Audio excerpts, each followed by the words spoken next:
Locating network vulnerabilities that hackers can exploit to gain access to sensitive information is a key issue. Actually, Senator Hassan and I have worked on this with some specific legislation. She's here this morning. Earlier this year, the President signed our Hack DHS Act as an example into law, which will strengthen DHS's cybersecurity by using white hat hackers to locate previously unknown vulnerabilities in the department's systems. Last night, Senator Carper and I released a report on how the Equifax data breach occurred and how hackers were able to steal personal and financial data from over 145 million Americans. That report documents how Equifax failed to follow basic cybersecurity practices and protocols which prevented the company from identifying and patching an exploitable vulnerability on its system. During the course of our investigation, we also learned the company failed to preserve important documents related to the breach. Equifax employees told us they frequently used a chat application called Microsoft Link. When Equifax first discovered the breach on July 29, 2017, the security team used that chat platform to discuss the hack system and even the company's response. Our report uncovered that Equifax did not issue a notice not to destroy documents related to the breach until August 22, 2017, and failed to set the chat platform to archive any of these chats until September 15, 2017, a month and a half after the breach was discovered, again back on July 29th. Prior to September 15th, Equifax was not archiving any linked chats based on its own document retention policy. Counsel for Equifax told the subcommittee they could not find any of the chats Equifax employees told us about documenting the discovery of the breach. As a result, the subcommittee is left with an incomplete record. So are the American people. After discovering the breach, Equifax waited 6 weeks to disclose to the public on September 7, 2017, that hackers had compromised its collection of personal and financial information, again, on over 145 million Americans. Adding to this delay, the hackers had access to the information since May 13, 2017, 3 months before they were discovered. Equifax Chief Executive Officer Mark Begor is here today to discuss our report's finding. We're also going to hear today from Arne Sorenson, Marriott's Chief Executive Officer, on the data breach his company disclosed in November 2018. That breach of the Starwood reservation database occurred in July 2014, 2 years before Marriott acquired Starwood in September of 2016. But this was not the first time Starwood suffered a data breach. In November 2015, Starwood announced it had discovered malware on some of its systems at hotels designed to steal credit card information at the point of sale. At the time, Starwood stated this breach did not impact its guest reservation database. In November 2018, Marriott announced that it had discovered a hacker that had accessed the Starwood guest reservation database. Marriott's investigation determined that the hacker had access to guest information related to 383 million guest records since 2014. As part of that database, the hackers also gained access to over 23 million passport numbers and 9.1 million credit card numbers, most of which were expired. Marriott learned of the breach on September 8, 2018, but waited almost 12 weeks to notify the public on November 30, 2018. The goal of today's hearing and the subcommittee's report is to fully understand these breaches, but also to focus on the future, to focus on solutions. Companies and government agencies alike must take steps to better protect the data consumers entrust to them. That is clear. And when that data is compromised, we need to know as soon as possible so we can do everything we can to ensure criminals are no longer taking advantage of us as consumers. That seems clear. So I look forward to working with my ranking member, Senator Carper, and others on this committee, including the chairman, Senator Hassan, and ensuring that we can move forward with legislation that ensures both the protection of consumer data and prompt notification when data is compromised. I also want to thank Senator Carper and his staff for their dedication to these issues, and to him and his staff for leading this investigation. With that, I turn to Senator Carper for his opening statement. Thanks, Mr. Chairman. Our thanks to both of our witnesses this morning for joining us. And I want to take a moment just to say a special thanks to the members of the minority staff and the members of the majority staff who've worked hard for months to prepare us for this day. According to a 2017 study by the Pew Research Center, the vast majority of Americans have personally experienced a major data breach. My guess is most of us in this room, on this side of the panel, are among them. and about half of our country believe their personal information is less secure than it was 5 years ago. Our subcommittee initiated an investigation into the causes of private sector data breaches shortly after Equifax announced its breach in the fall of 2017. As we conducted our work, a seemingly endless stream of new, high-profile incidents were announced. One after the other, well-known companies including Google, Facebook, Ticketfly, T-Mobile, Orbitz, Saks Fifth Avenue, Lord & Taylor, Under Armour, and eventually Marriott announced that they too had suffered breaches. Mr. Begor and Mr. Sorenson, we thank you for your appearance today and for your help in better understanding how these private sector data breaches occur and what can be done to prevent them, including steps that we can take. While my colleagues and I will have some tough questions for you, our goal, as the Chairman has indicated, our goal here is to ensure that the mistakes and oversights that contributed to the attacks your company suffered are well understood so that other American businesses are less likely to fall victim to hackers. When hackers are able to obtain someone's personal information, the consequences are real. 2017 Pew study I referred to found that more than 40% of the individuals polled had discovered fraudulent charges on their credit cards. Others reported that someone had attempted to take out loans in their name, file tax returns in their name, or steal their identity. Several of those things have happened to my own family, and I suspect to the families of many of us in this room. Even when a breach victim is fortunate enough to avoid becoming a victim of crimes like these, they often deal with months or even years of hassle and worry as they swap out compromised credit and debit cards, change their online passwords, and monitor their bank accounts and credit reports for suspicious activities. Given the vast amount of information collected on consumers these days and the skill and relentlessness of the hackers seeking to steal that information, it is critical that businesses make cybersecurity a priority at the very top level of a company, the board, the CEOs as well. The constant stream of data breach notifications we see year in and year out is a sign to me that we could and should be doing a lot better. As my colleagues have heard me say many times, everything I do, I know I can do better. The same is true of all of us. And in this one particular area, we need as a country to do a whole lot better. And it's a shared responsibility. Equifax and its two main competitors, TransUnion and Experian, have built their business models around the collection and dissemination of consumers' most sensitive financial information.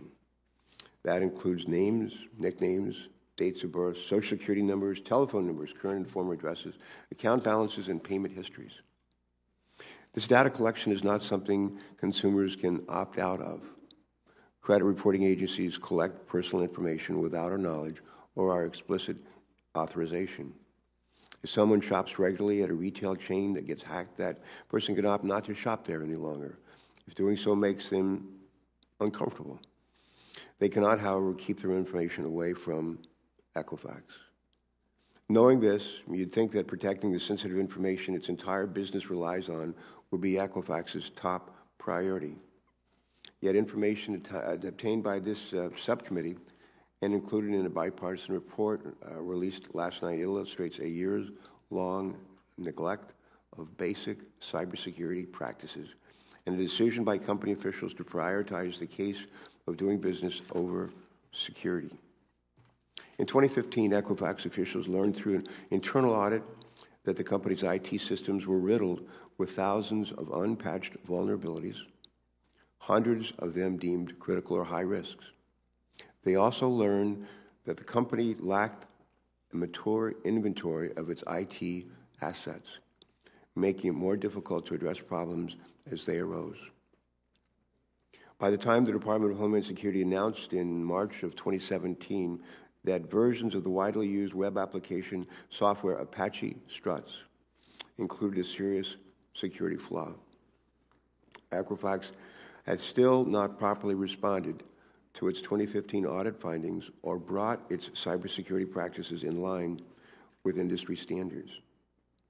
Despite being informed that the announced flaw in Apache Struts was extremely dangerous and easy to exploit, Equifax officials appear to have approached the challenge it presented with no sense of urgency whatsoever. Scans of the company's networks failed to find the vulnerable version of Apache struts it was using, and key staff who were in positions to make the necessary security enhancements were left off internal communications.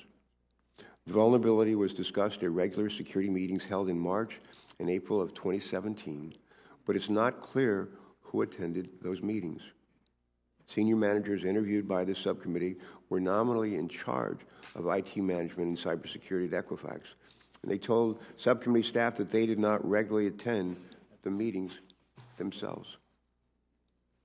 Former top Equifax officials were interviewed were very frank about the priority they place on cybersecurity.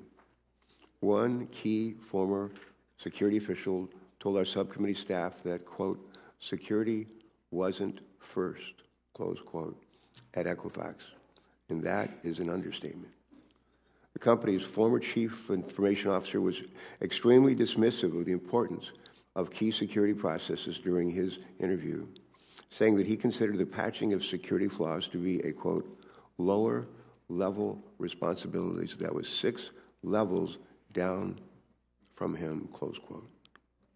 There's no evidence that these two individuals or any other top executives at Equifax directed staff to take steps to update the company's IT asset inventory and conduct a more thorough search for the vulnerable Apache struts software.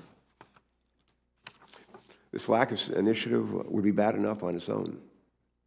But Equifax also left itself blind to incoming attacks by allowing the tools it needed to monitor for malicious web traffic to expire. So when hackers moved in May of 2017 to attack Equifax through a version of Apache struts still in use on the company's websites, nobody saw them coming. What's more, nobody discovered them until July, 78 days after the hackers first gained entry. During the 78 days the hackers spent inside of Equifax's IT network, they accessed multiple data repositories containing information on more than 145 million people, and probably half the people in this room were among them. There are tools available that could have been sent alerts to Equifax staff as the hackers manipulated the information in the databases, but Equifax had not installed them. Once Equifax found the hackers at the end of July 2017, Equifax executives waited an additional 6 weeks before letting the public know what had happened. 6 weeks. So because Equifax was unaware of all the assets it owned, unable to patch the Apache struts vulnerability, and unable to detect attacks on key portions of its network, consumers were left unaware for months that criminals had obtained their most sensitive personal and financial information. Consumers were also unaware that they should take steps to protect themselves from fraud. And importantly, these failures stand in stark contrast to the experiences of TransUnion and Experian, which both quickly identified and addressed the same Apache struts vulnerability and have not announced data breaches. I have a friend, and you ask him how he's doing, he says, compared to what? And I think the obvious question here is for Equifax compared to TransUnion and Experian. The data breach announced by Marriott this past November doesn't appear to have been caused by the kind of cultural indifference to cybersecurity the record indicates existed at Equifax. Rather, it looks like Marriott inherited this attack through its acquisition of Starwood. But the size of this breach, up to 500 million people were reported to have been affected at one point, requires that we take a close look and learn what happened and why. I have questions about Marriott's data retention policies. For example, I understand why a hotel chain might collect passport information in some cases, but I don't know why it would need to maintain records of millions of guest passport numbers, as appears to have occurred in this case. This incident also raises questions about the degree to which cybersecurity concerns do and should play a role in merger and acquisition decisions. In Starwood, Marriott acquired a company that it knew had serious cybersecurity challenges and had actually been attacked before. Despite this, Marriott chose to initially leave Starwood's security system in place after acquiring the company. We needed to learn more about the priority that Marriott executives chose to place on addressing security flaws at Starwood as it worked to integrate its system into its own.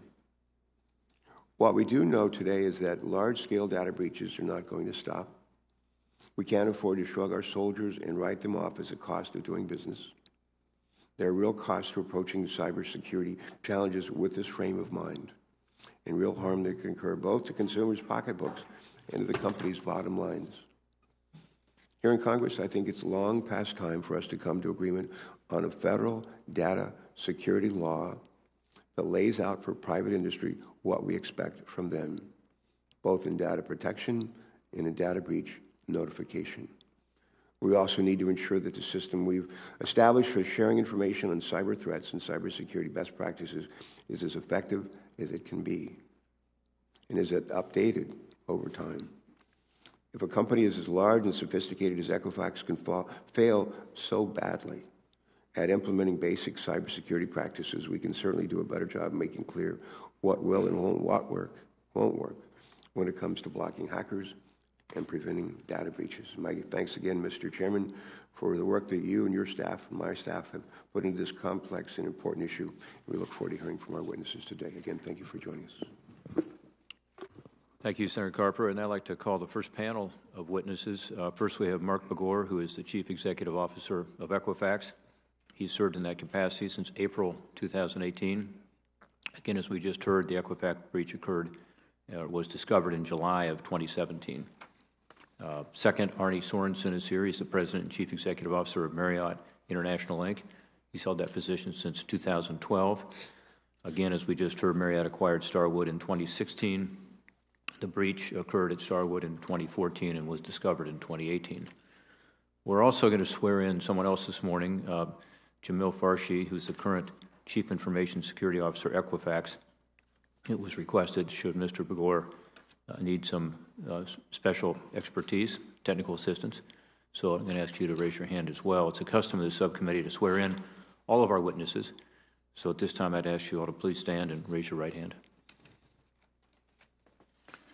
Please repeat after me. Do you swear the testimony you will give, just respond to this. Do you swear the testimony you will give before this subcommittee will be the truth, the whole truth, and nothing but the truth, so help you God? Let the record reflect the witnesses, all three answered in the affirmative. Gentlemen, all your written testimony will be printed in the record in its entirety, so I'd ask that you try to limit your oral testimony to 5 minutes. Mr. Begor, we'll hear from you first. Chairman Portman, Ranking Member Carper, and distinguished members of the subcommittee, thank you for the opportunity to be here today. I'm Mark Begor, Chief Executive Officer of Equifax.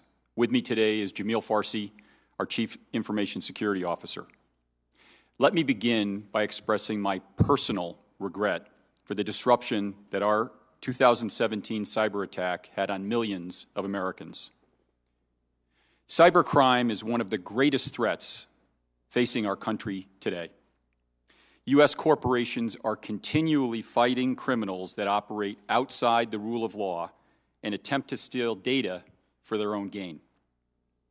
These attacks are no longer a hacker in the basement attempting to penetrate a company's security perimeter, but instead are carried out by increasingly sophisticated criminal rings and even more challenging nation-states that are well-funded or the military arms of nation-states. These attacks on U.S. businesses are attacks on U.S. consumers and are attacks on America. This war is getting more challenging and more sophisticated, and there's no end in sight. Fighting these attackers will require cooperation between government, law enforcement, and the private sector. We appreciate that members of this subcommittee have introduced legislation that promotes this type of partnership, and we support these efforts. The fact that Equifax suffered a data breach does not mean the company did not have appropriate data security program or that the company failed to take cybersecurity seriously. I understand that before the attack, the company's security program was well-funded and staffed and leveraged strong administrative and technical safeguards. In April 2018, when I joined Equifax, I made a personal commitment, internally and externally, to building a culture within Equifax where security is part of our DNA, and committed that Equifax would be an industry leader around data security. I'm proud of the leadership, cultural enhancements, and investments that Equifax has made over the past 18 months. We've added experienced senior leaders and board members to enhance our security and technology skill sets. And in 2018 alone, we added close to 1,000 incremental security and IT professionals to our team. Between 2018 and 2020, we are increasing our technology and security spending by 50%, totaling an incremental $1.25 billion. We recognize that being an industry leader means actively sharing our security learnings and best practices. We have been openly sharing all of our cyber learnings with our customers, our competitors, the U.S. government, and the rest of the private sector. Last year, we established a number of meaningful security partnerships that will help raise the entire security community by leveraging our joint learnings. In addition to the goal of being a leader in data security, Equifax has been working diligently to support U.S. consumers. When Equifax announced the cyber attack, its response was guided by a desire to focus on helping and supporting consumers first. Since the 2017 incident, Equifax has invested more than $80 million to assist impacted consumers. When we announced the incident, we offered an identity theft and credit monitoring service free for all Americans, regardless if they were impacted by the cyber incident. Last November, when that service was nearing its end, Equifax voluntarily extended that protection for another year. Going forward, we are investing over $50 million to make it easier for consumers to interact with us, both over the internet and in our call centers. We want to make sure we are a consumer-friendly credit bureau at every step of the way. To close, I'd like to thank Chairman Portman for holding this hearing. Equifax is committed to our mission to become an industry leader in data security, and we are investing unprecedented resources in technology, security, and people. Thank you again for the opportunity to testify and for your focus on protecting American businesses and consumers from cyber attacks. Thank you, Mr. Begor. Mr. Sorenson, we'll now hear from you. Chairman Portman, Ranking Member Carper, and members of the subcommittee, thank you for the opportunity to testify today.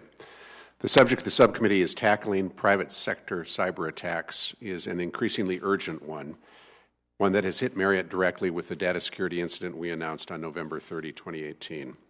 We deeply regret this incident and are committed to determining how it occurred, supporting our affected guests, and enhancing security measures to protect against future attacks. For 91 years, Marriott has been in the business of serving people. We began as a small family business in Washington, D.C., serving hamburgers and root beer at the hot shops. Today, we are a global hospitality company conducting operations in all 50 of the United States and 130 countries and territories. Throughout that time, we have built our reputation by putting people first and focusing on the care of our guests. As a company that prides itself on taking care of people, we recognize the gravity of this criminal attack on the Starwood Guest Reservation database and our responsibility for protecting data concerning our guests. To all of our guests, I sincerely apologize. We are working hard every day to rebuild your confidence in us. Because this incident involved a Starwood database, let me provide some background on the merger of Marriott with Starwood. Marriott signed a merger agreement with Starwood in November 2015 and closed the transaction in September 2016. Between these two events, we obtained information about Starwood's network and conducted an assessment on integrating the two systems, although this inquiry was legally and practically limited by the fact that until the merger closed, Starwood remained a direct competitor. We made the decision to retain Marriott's reservation system as the central system for the combined group of hotels and to retire Starwood's system. Migrating all of Starwood's 1,270 hotels onto Marriott's reservation system while avoiding disruption of the reservation process was a significant undertaking that took us about 2 years. We made additional investments to enhance security of the system while it was operating. Following discovery of the incident, we accelerated retirement of Starwood's reservation system, and as of December 18, 2018, are no longer using the Starwood guest reservation database to conduct business or operations. Until our investigation of the incident announced on November 30, we were unaware that the Starwood guest reservation database had been infiltrated by an attacker. Our investigation was initiated following an alert on September 7, 2018, from a cybersecurity tool. In response, our IT team swiftly implemented containment measures.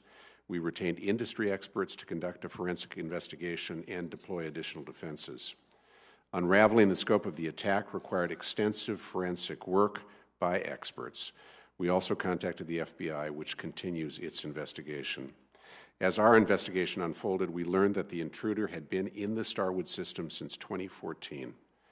On November 19 of 2018, we determined that the intruder had accessed files containing personal information of guests who had made reservations at Starwood properties.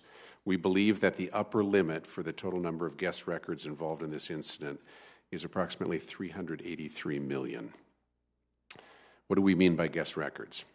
Take my name for an example, which is in the database multiple times with variations such as Arne Sorenson, Arne M. Sorenson, Arne Morris Sorenson, sometimes with my home address, other times with my business address, and yet again without any address. Each entry represents a separate record, even though they all relate to one person. We cannot confidently determine whether records with similar names or even identical names represent one person or multiple people, but we know that the information for fewer than 383 million unique people was involved.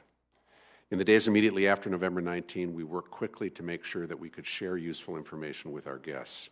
On November 30, we provided broad public notice of the incident via a press release and notification banners across Marriott and Starwood websites and apps. We stood up a website with consumer information in multiple languages, as well as call centers to answer questions, and offered guests free web monitoring services, among other steps. In assessing the impact of this event, you should know that Starwood did not keep guest Social Security numbers, and the overwhelming majority of payment card information was encrypted. To date, we have not found data removed from the Starwood database on the internet or dark web, which we continue to monitor. Finally, we know this is a race that has no finish line. Cyber attacks are a pervasive threat. We are committed to responding to these evolving threats with a layered defense approach and continue. Our founder, J. Willard Marriott, was fond of saying that success is never final. We are applying that critical review process to learn from this incident as we work diligently to regain the level of trust that our guests have come to expect from us over the years. Thank you, and I welcome your questions. I'd like to thank both the witnesses for their statements, and I think they make a good point that this is a matter that requires cooperation between government and the private sector at every level. I'm going to delay my questioning until we have a chance to be sure that our two colleagues, who I know have other commitments, have a chance to ask theirs. For this first round, I will be coming back and asking some questions. I want to give them a chance first before they have to leave, and I now turn to my ranking member, Senator Carper. Senator Hassan, if you and Senator Rosen have other obligations, go ahead and ask your questions. All right, thanks. Again, thank you. I think as Maya McGinnis who used to say,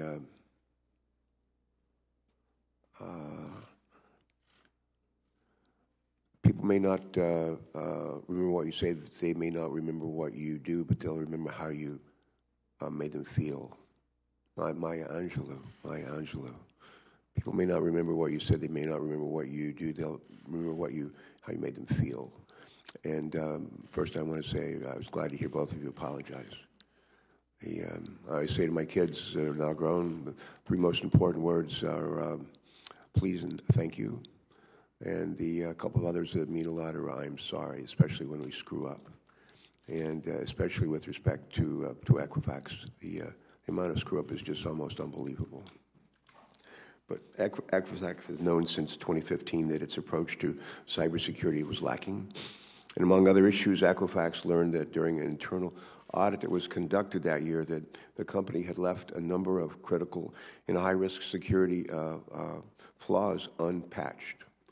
The company also learned it lacked a comprehensive IT asset inventory, meaning it would be difficult to address new security issues as they were brought to the company's attention. When the Department of Homeland Security informed the public about a major security risk in certain versions of Apache Struts, apparently a very commonly used piece of software, it also told the public that the vulnerability was easy to exploit. Knowing all of that, Equifax relied on the same flawed policies and procedures which ultimately failed to identify the presence of the vulnerable versions of Apache Struts. Equifax circulated a notice about the vulnerability to an email list that did not include application owners, put the issues on the agenda of 2 meetings that senior leaders failed to attend regularly, and conducted repeated scans that failed to identify the vulnerability, which allowed hackers to access the online dispute portal. Mr. Begor, if Equifax knew that it lacked a mature inventory of its IT assets, why didn't senior IT and security officials, staff, do more to improve the inventory before the 2017 data breach? Specifically, why did Equifax fail to conduct a follow-up audit after the 2015 review to determine whether the company had made progress in addressing its patch management issues? Ranking Member, I think as you know, I joined in April of 2018. In the first few weeks of joining Equifax, I went into great detail about the forensics on what caused the breach, what our routines and processes were in place at the time. And as I stated in my testimony, there were controls in place. They clearly weren't strong enough. And, we've taken great steps since then. We've doubled the size of our security team. I talked in my testimony a few minutes ago about our increased spending on data and security and our approach to making security central to the DNA of the company.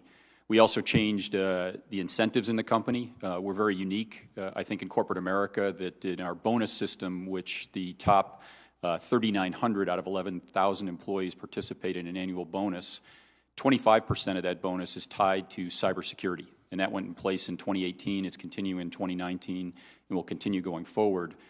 And Ranking Member, that incentive is only punitive, meaning if we don't make progress on our security improvements, if we don't take our security forward, you can only reduce the individual's bonus, including mine. So there's real buy-in, and making security a part of our DNA we think is quite critical. I would also say that, and I think Mr. Sorenson said the same thing, this won't end, meaning you can never be good enough. And the investments and spending, will continue. And as I pointed out, we've increased our technology and security spending in 18, 19, and 20 by 50%. So security is a top priority at Equifax. It's a top priority of mine and the board and the leadership team and the whole organization going forward.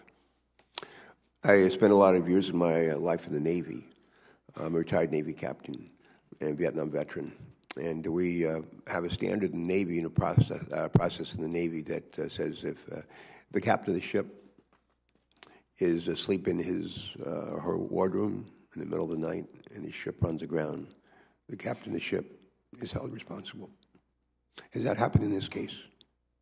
Well, in my view, Senator, it has. I think you know that the prior CEO is no longer with the company. The prior CISO is no longer with the company. The prior CTO is no longer with the company. If you look at our technology and security organization, we've upgraded really strong talent in probably 2/3 of both of those organizations. And as I talked about, we've added significant resources, 1,000 incremental people. We have 10,000 people globally at the beginning of last year. At the end of last year, we have 1,100, and those were all in security and technology. So, there was a lot of accountability. Again, I wasn't there, but there's a new team at Equifax that takes security intensely seriously. Equifax's competitors, which have the same extremely sensitive data on American consumers as Equifax, operated with a stronger sense of urgency once they learned about the Apache Struts vulnerability. And as you assumed the leadership of this organization, you must have wondered why, if they're doing this, why didn't we at Equifax? And we've asked about what you've done. I explained a bit about what you've done to change the culture of your company around cybersecurity. If you're advising other companies, whether they happen to be companies that are just deal in the sort of business that you have, your business model, what advice would you have for those other companies today? Yeah, first is it's a war. And I think Mr. Sorenson said the same thing. And I think this committee understands that these criminals, other actors that are attacking U.S. companies are increasingly sophisticated.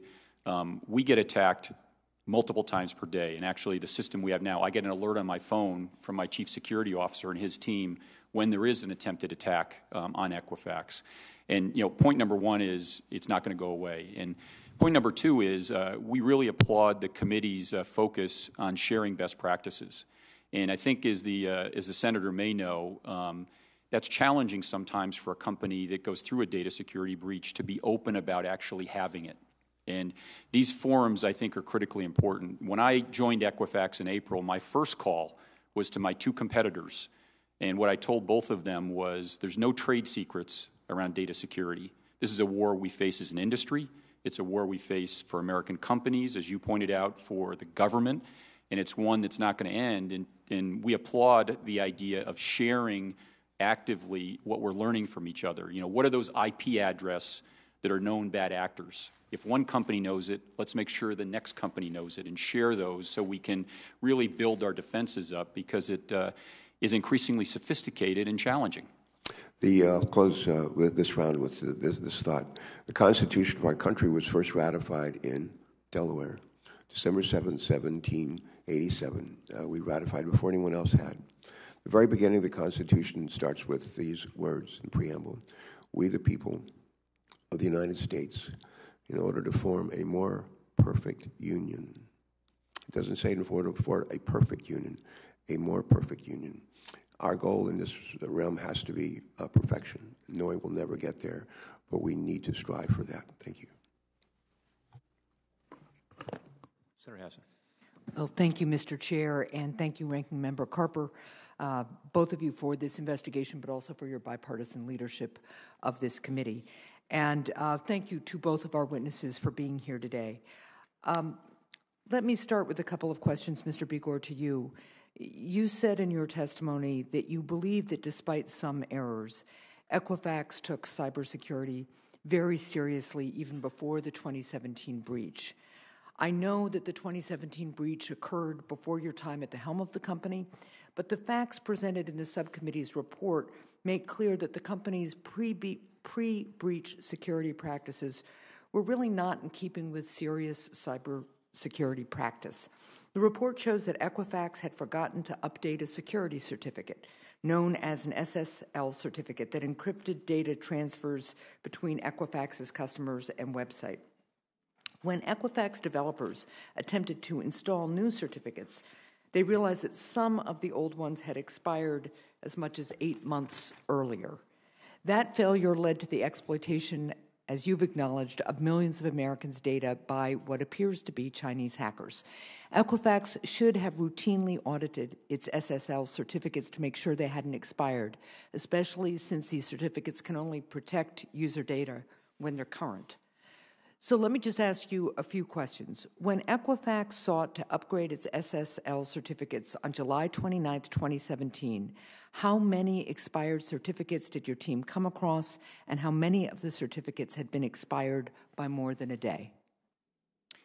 Senator, I don't have that information in front of me. If you'd like me to, I could ask my Chief Security Officer if he could help with that question. That would be terrific. Thank Okay. you.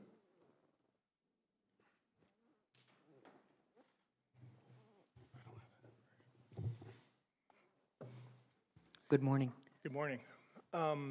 Unfortunately, I also was not at Equifax during the time of this incident, and so I don't have that information with me right this moment. But I'm happy to go back to the team. We'll get. Does the company have that information? I believe we do, yes. And do you know if any of these certificates had been expired for more than 8 months? Unfortunately, because I wasn't there, I don't have the specifics on the certificates exactly. I would expect that even though you weren't there, that you would know this or have access to it, because it seems to me that is the type of investigation and understanding that you would want to develop moving forward. Senator, if I could just add, you know, as you might imagine, we have a much different process today, much more robust. We know exactly which certificates are expired, which ones are critical, they're risk rated. We also do automatic scanning. Right. That is a protocol that would be quite normal in today's environment, and we're continually investing in new technologies to make sure we even stay in front of that and are very rapid around addressing those. So you are routinely auditing your SSL certificates now? Yes. I'm seeing nodding too. Okay. And you're making sure that they're current and they're not in danger of imminently expiring? That's correct. Correct? Okay. Would you support a law that would require companies like Equifax that deal with millions of Americans' personal identifiable information to adhere to clear cybersecurity standards and practices, such as auditing your security certificates on a continuous basis, standards established by NIST and enforced through your regulator? First, Senator, I agree that Equifax is in a unique position with the data we hold versus most companies. Yeah. So, you know, we understand that and we take that quite seriously. With regards to all of the elements you talked about, those are standard protocols for us today and things that we're following as a company and, you know, really the highest standards of data security. With regards to legislation, you know, we'd be happy to work with your office and understand, you know, what's the right legislation to move forward, but we're doing the things you talked about. I understand you're doing things, but you're doing things after a major breach, and what I want to make sure is that Americans whose information is in custody of an entity they may not even know anything about don't have to wait for there to be a breach before companies start doing what they should responsibly do. We have all discussed that this is an ongoing threat. It's been an ongoing threat now for a while. And we need to make sure that there are standards in place just the way we have safety standards in many other industries. Let me move on just to another aspect to this. It appears from the PSI report that one of Equifax's biggest weaknesses was that the company's policy made individual developers responsible for identifying and patching vulnerabilities in the software they use rather than relying on a full company effort to address any vulnerabilities. And as Senator Carper mentioned, unfortunately, when DHS alerted Equifax to an urgent and critical vulnerability in a piece of software called Apache Struts, the single developer who was using the software was not notified by his superiors about DHS's urgent message about those vulnerabilities. As a result, that developer was unaware of a critical vulnerability that eventually was exploited by hackers.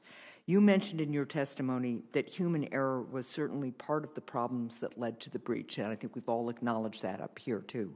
However, human error happens at every level of government and every level of the private sector. So it's incumbent upon security professionals and leaders of any security system, government or private sector, to build in extensive redundancies to mitigate against inevitable human errors. So it appears that prior to the breach, Equifax had not built in those redundancies, and as a result, human error became a single point of failure in a critical cyber attack.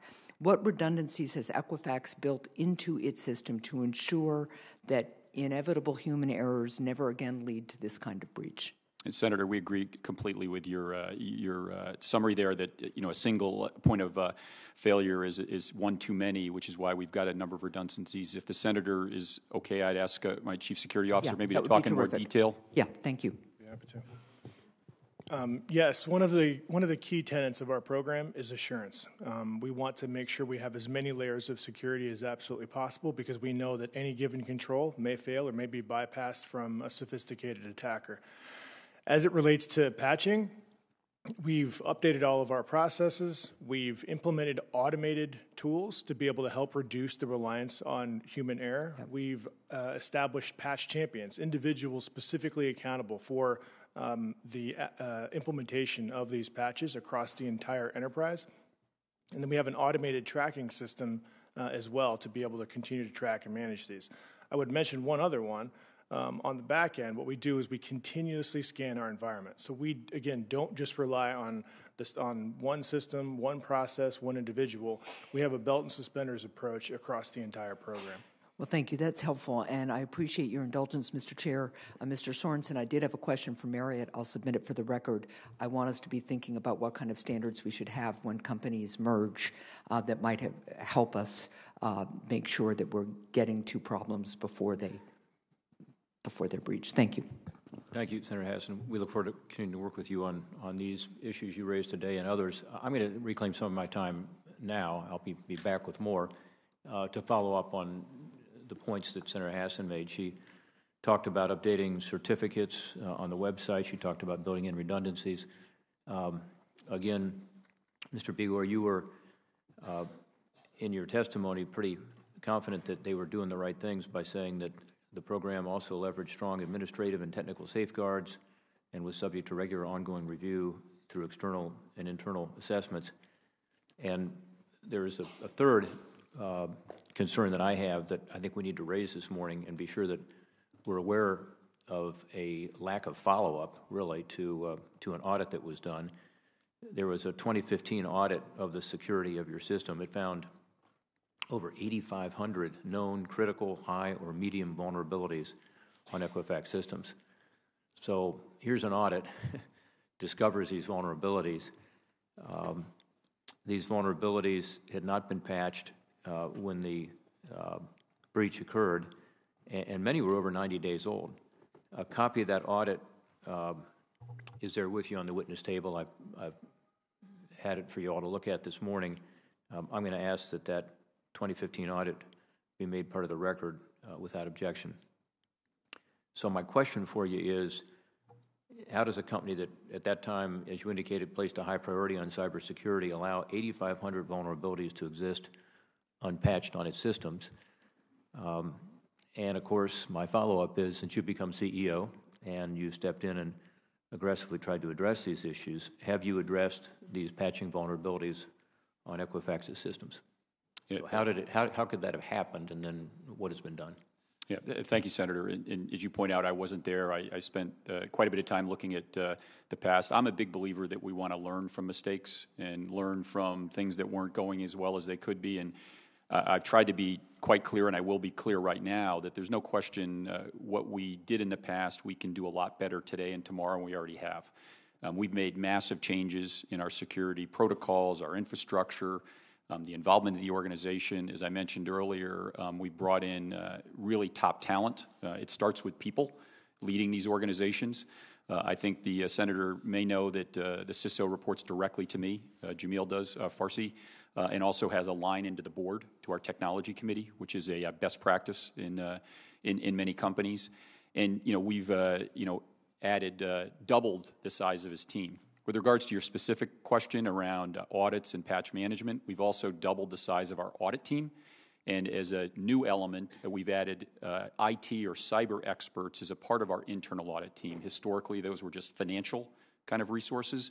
Now we have experienced technologists or security people in our independent audit team that are doing some of that work. And with regards to follow-up of audits, let me just hold there for a second. So when you look back at the 8,500 vulnerabilities that were reported through that audit, what happened? Why were those vulnerabilities not patched? What was the issue? Senators, you may imagine there's a large organization like Equifax has many patches that are underway at all times. You know, they're coming in weekly and daily, and it's the race is never won, as was said earlier by Mr. Sorenson. Yeah, but the question is, what did you learn from it? In other words, as you look back, I understand that you have beefed up your cybersecurity presence, and you've got the CSO reporting, and you put a bonus system in place that incentivizes all your executives to look at it. But what happened? How could those 8,500 vulnerabilities not have been addressed at that time? What did you learn from that? Well, I learned from that, Senator, that that's not how you want to operate. You know, we don't operate that way today. There's a real focus on, both risk prioritizing, the patching that needs to be done, so the most critical areas are done first. The next ones happen after that. There's real follow-up. There's tracking. I think Mr. Farsi talked about, how we follow up on those. We have automated systems now to track those, but there's a real rigor, as there should be, around ensuring that that work is completed and those vulnerabilities are closed down. So that 2015 audit, if it had been followed up on, would have made a difference, it appears to us, based on our analysis of what happened. Where are you now? Have you done a recent audit? Are you continuing to audit? We audit routinely. I don't know the last audit, I believe, was done by the internal audit team in the fourth quarter. We also have third parties coming in and doing work around our cybersecurity efforts. And we do our own perimeter testing by our own internal team. We also bring in third parties that the team doesn't know is trying to penetrate the exterior of our system. So there's all levels of rigor around getting external inputs, like audit, around our systems and processes. Mm-hmm. So you've done a follow-up audit comparable to that 2015 audit, and you have responded to what has been discovered, because I assume that it also discovered that there were certain vulnerabilities. Correct. You want your audit to identify things that will make the system better. That's the way I think about audit teams. And I don't know how many audits have been done since the cyber breach in 2017, and I can follow up with your office on the number of audits around this area, but there have been numerous. And as you might know, there's also regulatory organizations, CFPB, the Attorney Generals, and others that are involved in discussions with us around audits, as well as our customers are doing audits. Well, our interest is to figure out, what the heck happened. How could you have an audit that, again, uncovers these vulnerabilities and not act on it? And with regard to legislation we're looking at, what role should audits play? If you could provide that to the subcommittee, that would be very helpful. When your last audit was, any results of the audit, how you react to it today, that would be much appreciated. Senator Rosen. Thank you. I want to thank you for bringing this very important issue, privacy and security. It is issue number one, not just for all of us as individuals, but for all the companies and businesses that serve us, that we expect to protect us and our communities every single day. But I want to address, I do have some things to talk about acquisition and data migration. As a former software developer, I've actually done that in my prior life, so I have some comments on that. But first, I want to talk about the global nature, Mr. Sorenson, about Marriott hotels. Of course, you're worldwide. You operate in all 50 U.S. states and in 130 countries and territories. Americans stay at Marriott hotels all over the world, so it is crucial that our data collected is secure. Of course, you've noted yourself, approximately 23 million passports have possibly been compromised, no matter where the hotel has been physically located. So my question to you is, last year, Secretary of State Mike Pompeo stated publicly that China was responsible for the cyber attack on your Marriott system and theft of consumer data. Do you believe that to be the case? First, good morning, Senator Rosen. Thank you. Nice to be here and to be able to answer your questions. The short answer is we don't know. And I feel quite inadequate about even drawing inferences from the information that we've obtained. We have, when we first discovered information had been extracted from the system, which was November 19th, it has been all hands on deck, basically, to make sure that So no preliminary data has come out as to where the ISPs may be located, or any commonalities in other hacking attempts with other companies across the world? we have shared everything we have with the FBI, including the addresses used and the malware tools used in the system, so that they can do that kind of investigation. We've simply been focused on making sure the door is closed and communicating with our customers. And so do you have policies here in the U.S. that apply abroad, taking into account, obviously, foreign laws and regulations? We do. We have policies certainly about data collection and retention. We also have an obligation to comply with local law. I think one of the things that's unusual about the Marriott cyber attack is this passport information. And the numbers... How long do you retain the passport information? Well, the passport information that was accessed, again, was in the Starwood reservation system, and it had been there for a number of years. Do you have a responsibility when you buy a company to do an audit of the company that you're either buying, or I guess it's like buying a home, isn't it? Do you get an inspection? What does the seller disclose? What does the buyer's responsibility? Did you buy it as is? And so you just took no method of auditing the data coming across? Well, in the bottom line is we do buy it as is. When you're acquiring a public company and ultimately buy those shares, there's nobody left as a seller anymore. We are Starwood today as well as Marriott. But of course we did diligence. We had... But who maintains... So I want to tell you, as a former computer programmer, I've worked for companies where I've done this acquisition and data migration. And while the other system is still up, I had a team of people working with me to maintain that system, auditing that system, making sure it had integrity while we were training and moving that data over. Right. So where was your responsibility in maintaining, and as you migrated, protecting that data? We were very much taking the same approach. So even really 3 periods we could look at separately. One is the 3.5-week due diligence period before we signed documents to acquire Starwood. Very abbreviated, public company to public company.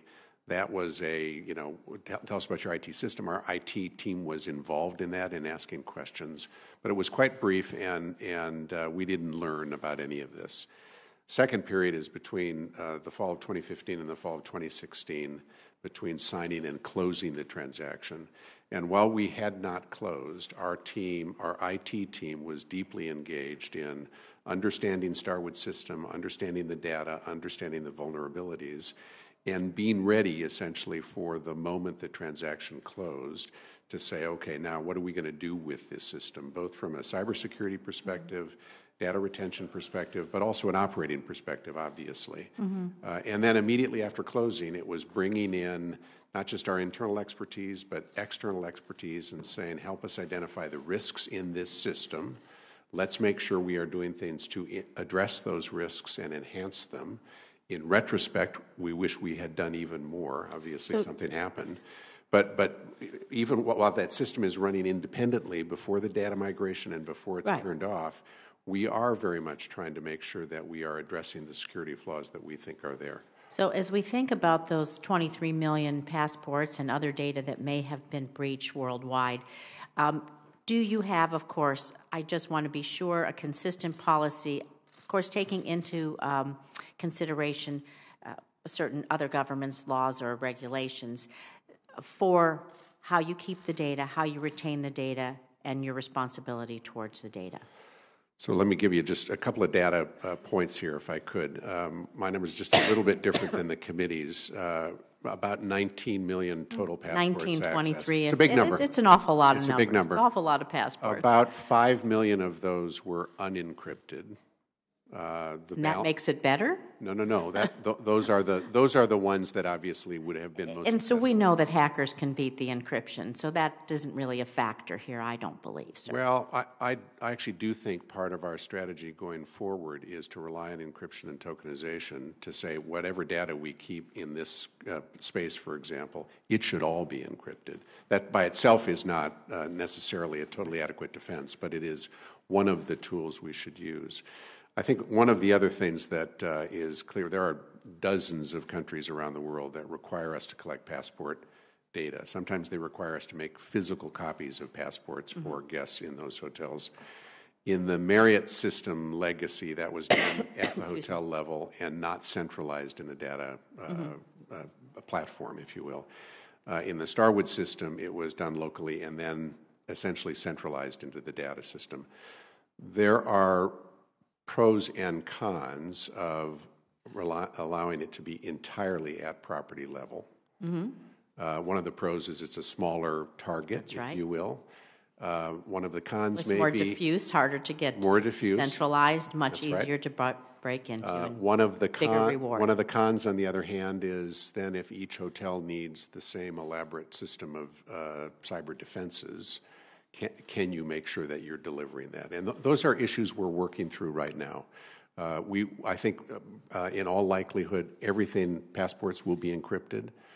Secondly, I think we'll look very hard at not centralizing any of it, but making sure that we've got appropriate tools at properly level to protect against cyber attacks. And perhaps how long you store customer information, sensitive information like their credit card numbers and those extra security codes. We are looking at that too, absolutely. Thank you. I think my time's up. Thank you, Senator. Senator Hawley. Thank you, Mr. Chairman, and Ranking Member, thank you for having this important hearing. Thank you, witnesses, for being here. Mr. Begor, let me start with you.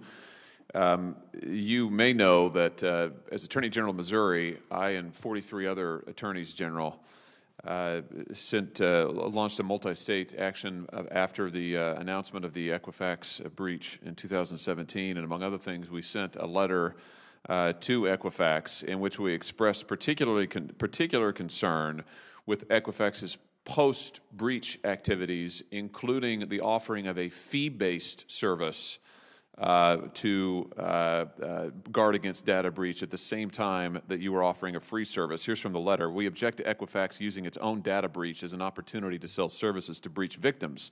Selling a fee-based product that competes with Equifax's own free offer of credit monitoring services to victims of Equifax's own data breach is unfair, particularly if consumers are not sure if their information was compromised. Can you give us the update on the status of this product? Are you still doing that? Senator, thank you for the question. As I mentioned in my testimony this morning, we offered a free product for all Americans, whether they were impacted or not at the time of the data breach. And then I don't know the exact timing of when we stopped marketing to consumers, but soon after the data breach, it may have been when we received the letter from you and the other attorney generals, we stopped marketing to U.S. consumers as a result of that. We recently started again marketing in October on a very limited basis. The other thing that we offered in January of 2000. This is a free product, though, that you said that you were marketing a free product. No, Senator. When the breach happened, we offered a free credit monitoring product to any American, and it was opened up to any American could get that, whether they were impacted by the data breach or not. That happened in September of 2017. In January of 2018. We added another free product for any American that's free for life, that's a lock and alert product, where on your mobile device you can lock your credit file or unlock it. And that's Equifax is the only credit bureau offering that. And then last, you talked about marketing to consumers. We stopped marketing in the, I don't know the exact date, I can come back to your office, but in the fourth quarter of 2017 to U.S. consumers. What about the fee-based product, however, that you were offering after the announcement of the breach?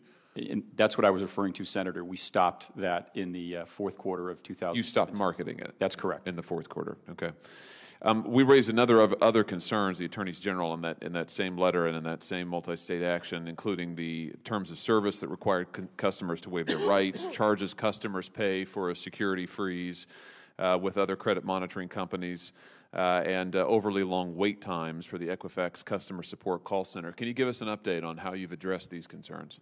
Yes, Senator. On the freezing your credit file, I referred to what Equifax proactively did in January of 2018, offering a free freeze or lock product to any American, and that's still offered today. You could get that today. I have it on my phone. It allows you to lock or unlock your credit file at no charge and free for life. As the Senator also knows, last September, the Senate passed Senate Bill 2155 that offers consumers free freezes for life. That was passed and that's in place, and we've implemented that along with the other three credit bureaus. With regards to our customer service center, there was clearly some challenges there as I look back on what happened in the fourth quarter. Staffing up for something like this is quite challenging. In my testimony this morning, I talked about the incremental $50 million of investment we're making now in our customer service capabilities to enhance our abilities to manage our day-to-day interactions with consumers, as well as investing to make it easier for consumers to interact with us when they have a question outside of a data breach, but just in their normal day-to-day activities with the credit bureau, whether it's around a dispute or a question on their file. Thank you. Mr. Sorenson, in the testimony you've provided, the written testimony you provided to this committee, you noted, I'm going to make sure I get this right, you noted that you've not received any substantiated claims of loss from fraud attributable to the incident, and that none of the security firms that you'd engaged to monitor the dark web have found evidence that information contained in the affected tables has been or is being offered for sale, and that you'd not been notified by any banks or credit card networks that Starwood had been identified as a common point of purchase in any fraudulent transactions. Do you take this to be a thorough accounting of which sources might know about your customers' data used by third parties, and is it sufficient for you just to wait for them to report to you? I think the answer, certainly the first question, is no. It's hard to feel like anything is thorough in this space. You pick up signals from a number of different places. We use a number of different tools, for example, to try and go after the same thing.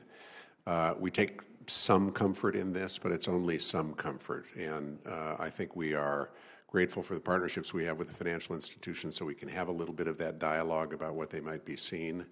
But we are, one of the reasons we put the Web Watcher out and made it available to our customers is that it's another tool to look regularly at the so-called dark web to see whether a particular customer's information is showing up on that dark web.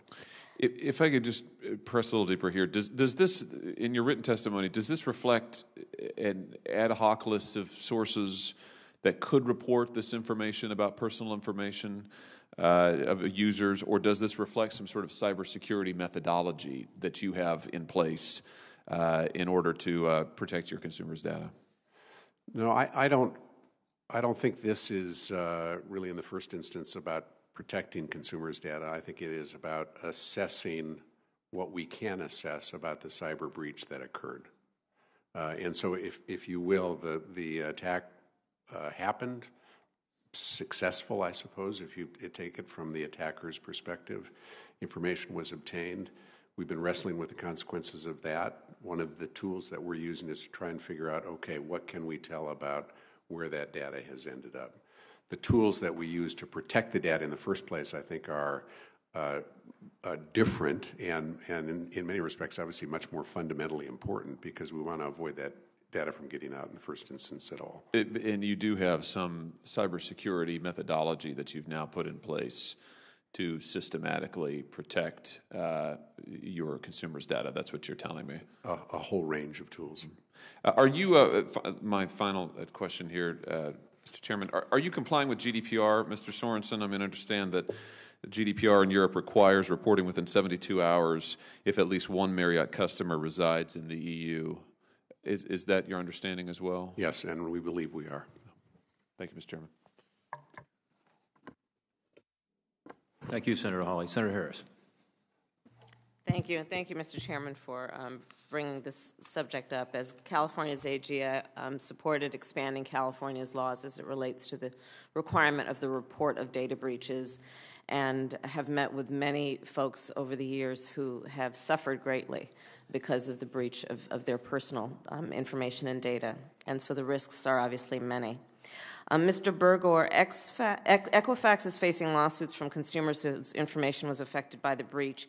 In response, your lawyers have argued that even though their information was stolen, consumers cannot prove that they were harmed. It was recently reported that none of the data stolen from Equifax in 2017 has been used in identity theft or other fraudulent activity, and that the stolen data has not been offered for sale on the dark web. Do those assertions remain true? They do, Senator Harris. To date, we use a variety of outside experts as well as our own, like Marriott, really trying to understand where the data went, what it was used for, and our analysis is that there's been no evidence that the data has been sold or no evidence of increased identity theft as a result of Equifax data that was stolen in 2017. So a former senior intelligence official recently told CNBC that the hack was more likely the work of a foreign intelligence agency than a garden variety criminal, which would explain why the stolen information has not been used for garden variety crimes.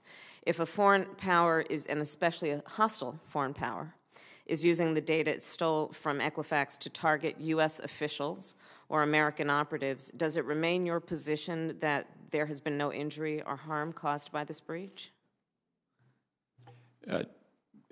Senator, we don't know who took the data, and we still don't, and we're working closely with the FBI. Days after identifying the cyber breach in 2017, we started collaboratively working with the FBI and other authorities. We have the same goal. We've been completely transparent about who took the data, and we just don't know who it is at this stage, and we continue to work with those authorities. It'd be important for us to know that you appreciate the fact that if the data were breached for the purposes of gaining information about U.S. officials or American operatives, that there would most certainly be harm and damage and injury that would result from that. Do you appreciate that concern? Of course, Senator. In my testimony this morning, I started out by expressing regret, for what happened, talked about what we're doing for consumers, which is really our initial focus and continues to be our focus around, supporting consumers, the free credit monitoring that we offered, the other free products that we've rolled out subsequent to the data breach, around supporting consumers.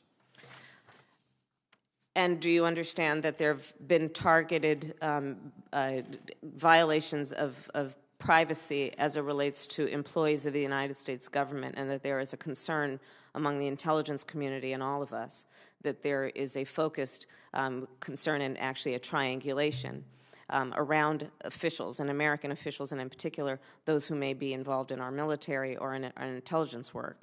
And the attempt being to get their personal information for the purposes of attempt to compromise those individuals. Are you aware of that concern? I've read about it, and I've listened to the experts that we work with about that threat on American companies and on American consumers, and as well as government employees. And will you commit to this committee that you will have that as a priority among your priorities in understanding and thinking about the potential harm that has resulted from these breaches? Senator, I've testified a couple times this morning that security is a top priority at Equifax today. We've doubled our security team. So is that yes? The answer is everything we're doing is around yes. Okay, great. And Mr. Sorenson, as Senator Rosen referenced, in November of 2018, hackers exposed the personal information of up to 383 million Marriott customers, including millions of passport numbers, shortly after cybersecurity firms and recently our government was hired to assess the damage attributed to the hack and attributed it to Chinese intelligence. In addition to passport numbers, could hackers have accessed guest itineraries and the names of their traveling companions? Yes. Well, traveling companions I'm not certain about, but reservation data was obtained I think most recently, as far as we can tell, in 2016. So that would have been my upcoming reservation, or perhaps a past reservation that I had at one of the Starwood hotels. We do not think, based on what we've been able to tell so far, that any reservation data post-2016 was obtained by the cyber attacker. So in the 2018 instance, which was the first one after we acquired Starwood, we do not think individual reservation data was there. This is not 100% provable, but we believe that means there's no longer any upcoming reservation data which was obtained. Because if 2016, 2 years ago, we tend not to take reservations more than a year out. So probably nothing that is still, if you will, a future reservation. And then as it relates to the names of traveling companions, it is the custom of Marriott hotels to collect the information of whoever is occupying the room, whoever has the credit card plus whatever guest they may have. Isn't that correct? Well, again, this is the Starwood Reservation Database, and certainly in many instances, a hotel would note somebody else who might be sharing a room, but not necessarily in every instance. If the person who made the reservation is showing up and checking in and getting the key, the front desk may or may not take the time to make the effort to figure out whether a spouse or a child or somebody else was traveling with them. But certainly it would have happened in some circumstances. So for those folks whose names may have been exposed, but they're not actually the individual who's contracted with the hotel to pay for the room, have those people been notified of this breach? Well, we tried very hard to notify everybody that we could. The first tool we used, of course, was a broad press release with broad public dissemination, and then the carrying on the banner, if you will, the top line of the Marriott.com, Starwood.com apps, all the rest of it. In addition, we sent out in excess of 50 million emails to folks that we had email addresses on to also make sure that we were notifying them in that way. Is it possible that somebody has slipped through the cracks? Of course. I think the more likely that they were repeat customers of ours, the more likely they are travelers, the more likely that they would have been either notified by us directly or seen the news. And then, Mr. Chairman, just one last question, and it's a brief question. Is it correct that Marriott is the top hospitality provider for the American government and the United States military? I don't know that we have the data which would tell us that. We are the largest hotel company by rooms. Can you follow up with the committee and see if you may have the answer to that question? I'll ask to see whether we can find out. Thank you. Yes. Thank you. Thank you, Senator Harris. Senator Peters. Thank you, Mr. Chairman. Thank you to our witnesses today.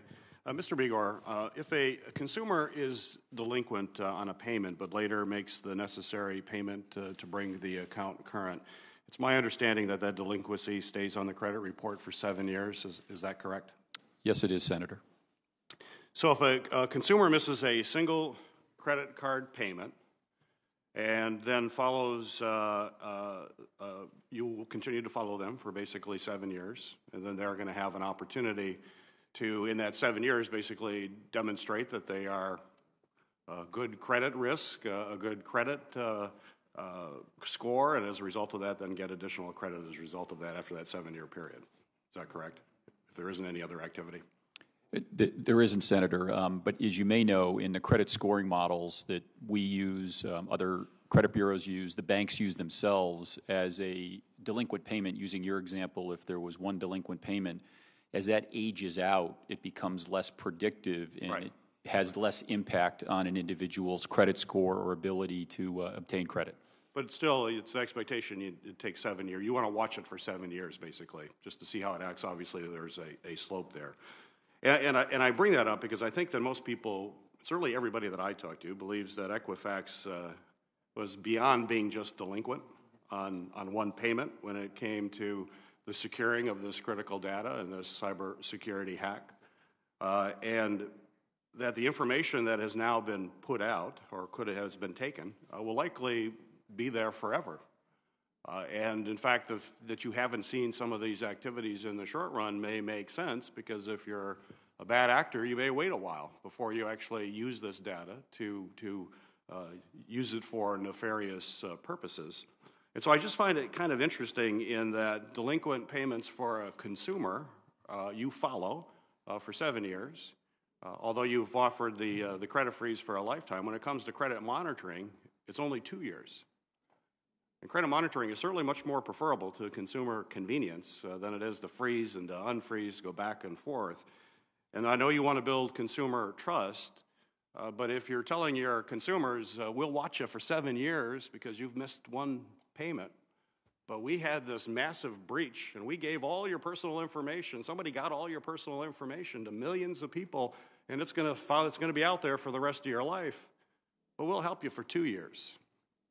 Seems to me that it would make sense that at a minimum that you would offer credit monitoring for the 7 years, just as you monitor your customers for 7 years. So my question to you, Mr. Begor, would you support mandating free credit reporting for 7 years for all consumers whose personally identifying information was the subject of a breach of a credit reporting agency?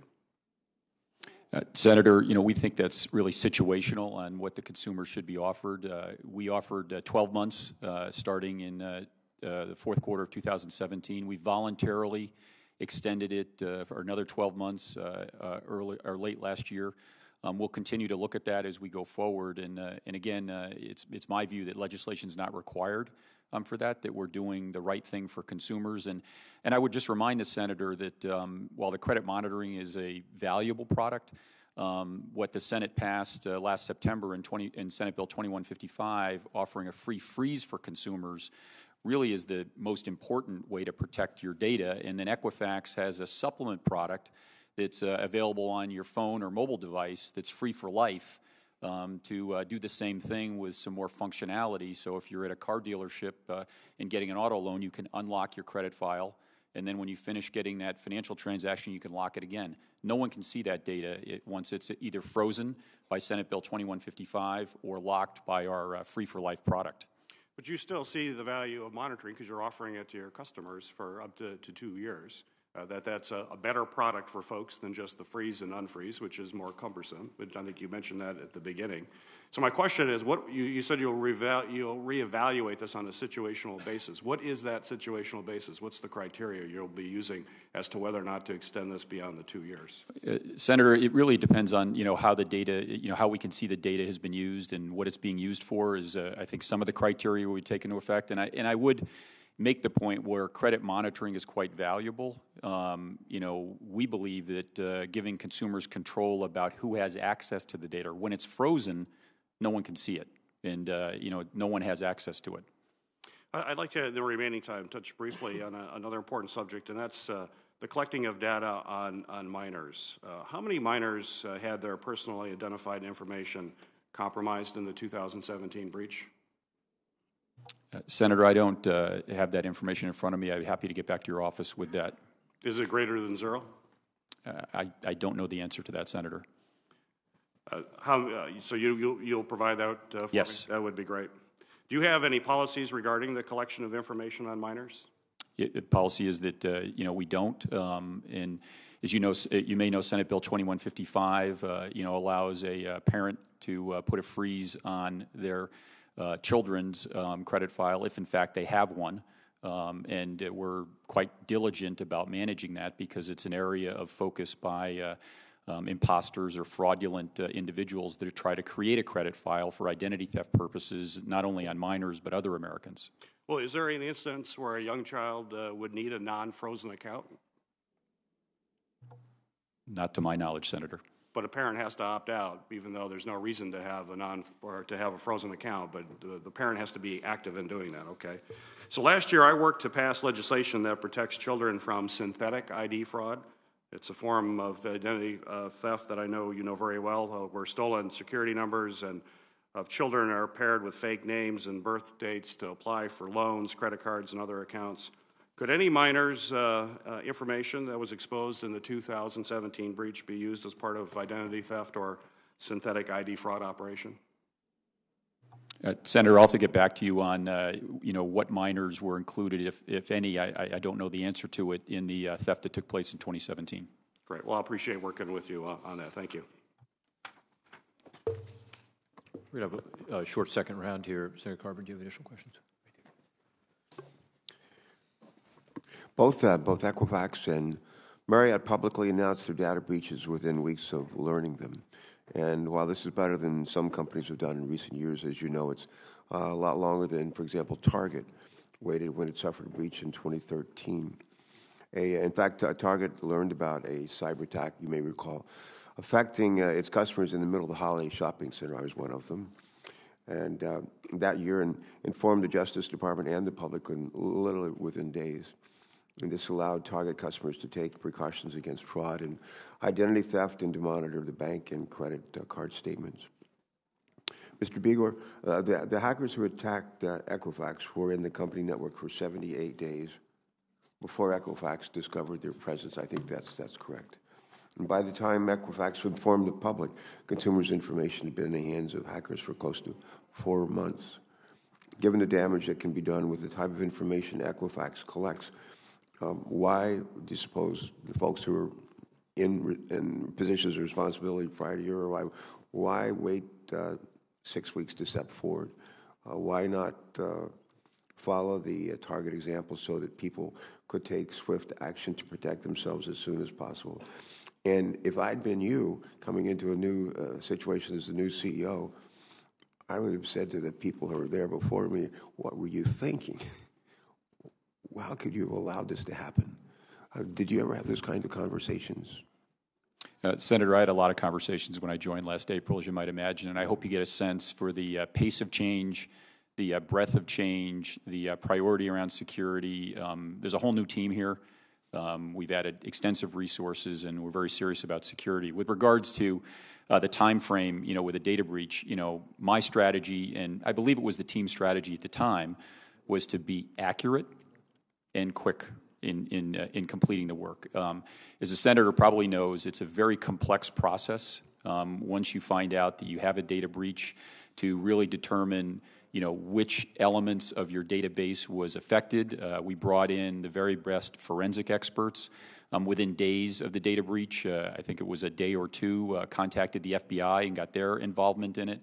And from my look back at what the team did, they moved as quickly as they could to ensure that we were going to be complete and accurate. From my perspective, making an announcement that there was a data breach, but not knowing which Americans were impacted, and is it 50 million, 2 million, 150 million? It took time to really do the forensics to figure that out. My approach is to be accurate and complete with a real focus around the consumer first. Really making sure that those consumers that are impacted, we can identify who they are and then communicate with them quickly. Mr. Sorenson, really the same question. I would like to hear from you about the factors that went into Marriott's decision on the timing of its public notice. So we had a alert which on September 7, 2018 was triggered. That alert went to a third party who was operating the reservation system for us, with, in effect, a copy to the IT group at Marriott. We heard from that third-party operator the next day on September 8th that alert had been received, and immediately started to mobilize resources to contain and to ascertain why that alert went off. It wasn't until November 19th, 2018, that we learned that data about our customers had been exfiltrated from our system. And we announced publicly 11 days later on November 30th. We, of course, had lawyers and security experts and all sorts of other folks who were engaged in the conversation about timing, how quickly could we go. We also wanted to make sure that we had set up call centers and websites so that the moment we released this information publicly, the customers had a place to go and find out more and sign up for the Web Watcher services and do the other things that were necessary. And so that 11-day time, of course, was met the legal requirements, but it also was practically about as fast as we could move it, and be able to communicate something which was concrete and useful to customers, and then be able to deliver something of what we anticipated they would need and want. Thank you. Let me just ask of both of you, any idea, do you have any sense for how many state data breach notification laws your companies are, I guess, subject to? Or would it be fair to say there may be even 50 such state laws that you're subject to at this time? If it's okay, Senator, I'll go first. You're correct on that, and it's quite a challenge. I was going to ask, what kind of challenge does that present, if it's true? There's, I don't know if the exact number is 50, but they're all different. And it creates challenges in a situation like Equifax's, perhaps Marriott's too, in complying with the requirements. There's different notification documents that are required. There's different ways you communicate with the consumer. There's different ways you're allowed to communicate with the consumer. And we've been longstanding supporters of a unified federal legislation that would unify that and allow, actually that's one of the elements that makes it, there's a time element of there. Once you figure out which consumers are impacted, then what states are they in, and there's requirements on how you communicate with them. We're very supportive of a federal unified legislation on that. Thank you. Same question, Mr. Sorenson.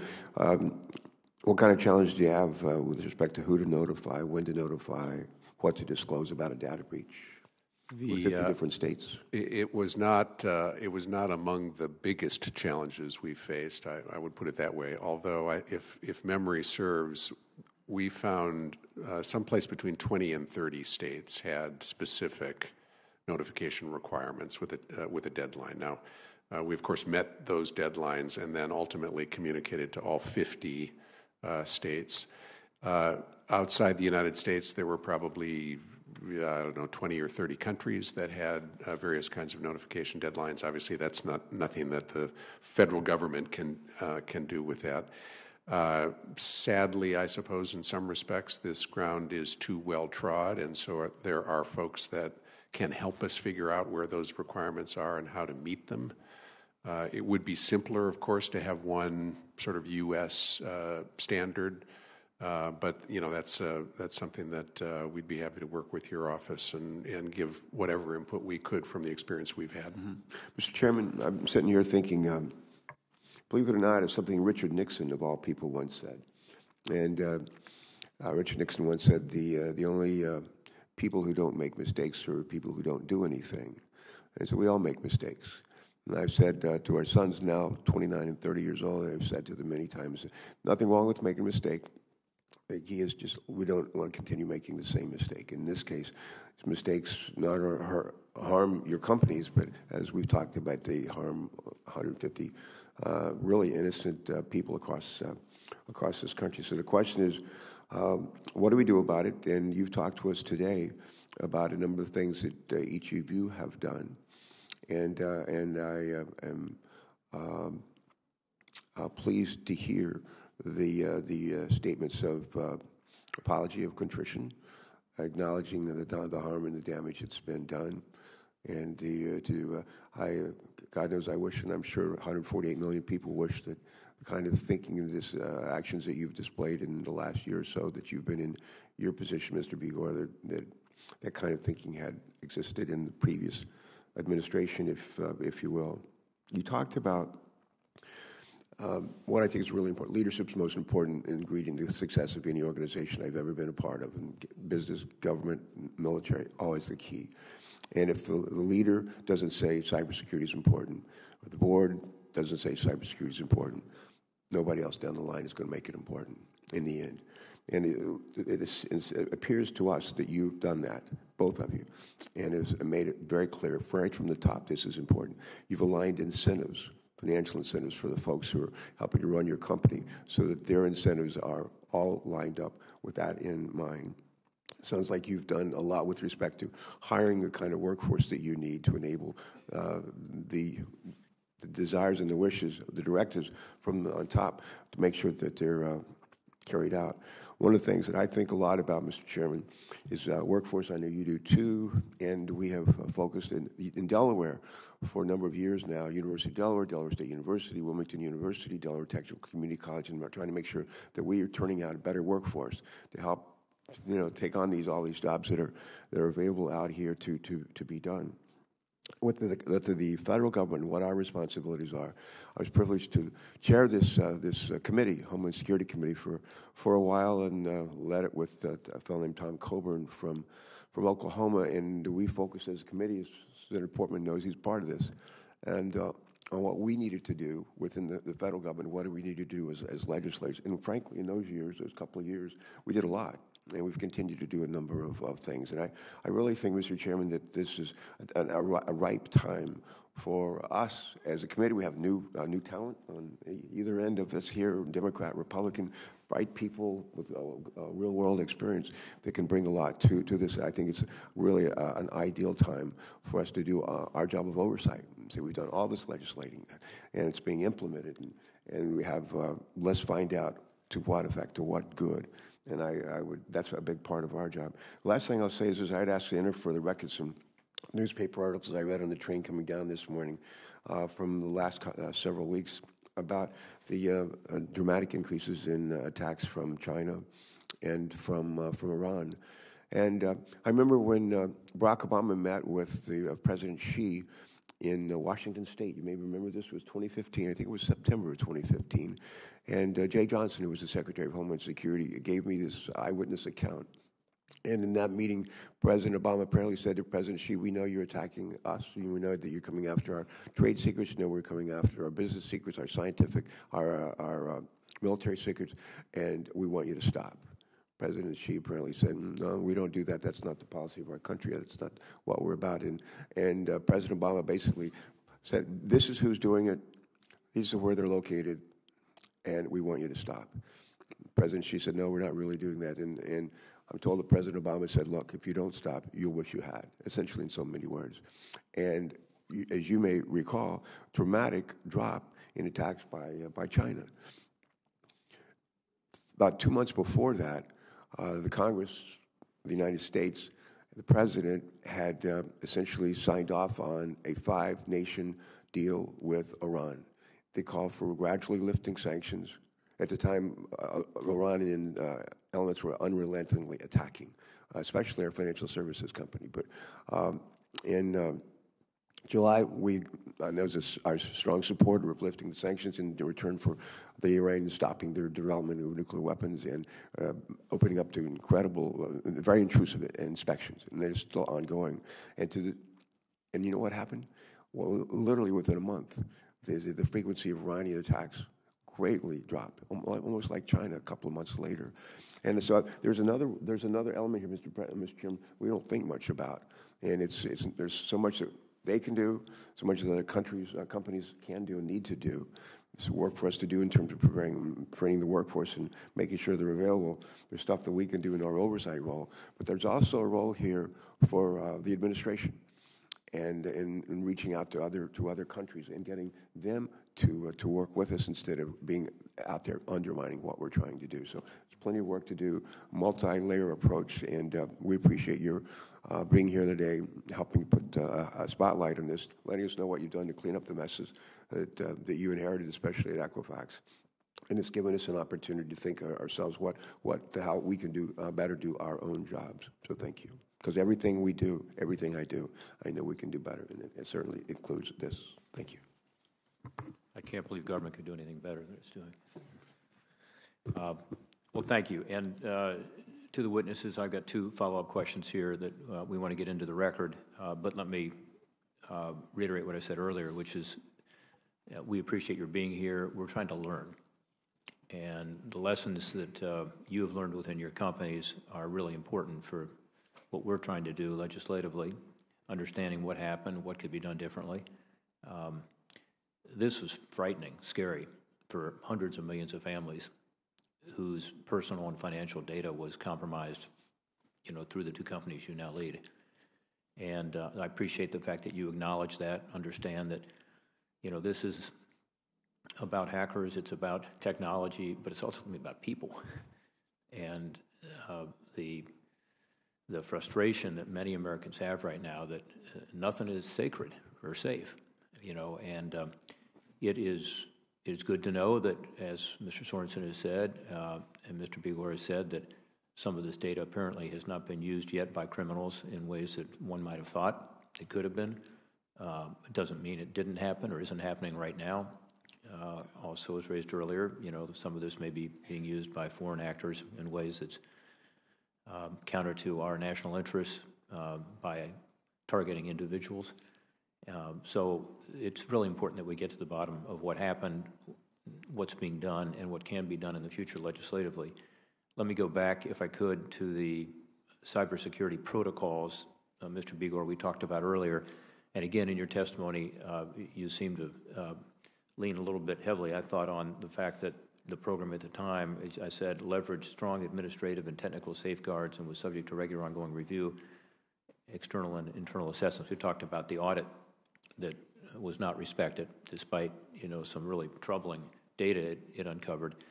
The other part that I think we need to talk about this morning, and I was waiting to hear what my colleagues were going to address, and they addressed a lot of this, but is the IT inventory. And the investigation, as you know, found that Equifax at the time failed to follow this basic practice of maintaining an IT inventory of applications and assets on its systems. And without having this list, Equifax was not able to find the application that was vulnerable and exploited by the hackers. And that's the one that's been talked about previously, called Apache Struts. You guys didn't even have it in your inventory, and so you couldn't find it. So I guess a few questions. One, since the breach, has Equifax generated a comprehensive list of applications on its systems?